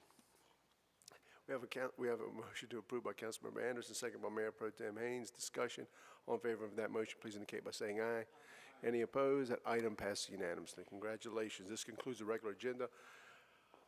Madam Attorney, anything to be brought before us? Nothing from the attorney, sir. Mr. Clerk, Mr. Manager. Ooh, I've been promoted. Mr. Mayor, you have a walk-on item that has been placed at your seats prior to the meeting. At the appropriate time, we'd like to explain the process to walk that item on and then give the fire chief the opportunity to overview that for us. Okay, very good. You want to do it now? We certainly can. Okay. What we would do is we'd ask you to entertain a motion to suspend your rules in order to consider the ordinance, an ordinance accepting and appropriating funds to the fire department from the 2022 Cape Fear Opportunities and Needs Grant Program in the amount of $219,500. Council previously approved the item to allow the fire department to apply for this grant on September 20th, and the award was made yesterday, and they need a signature on it by tomorrow.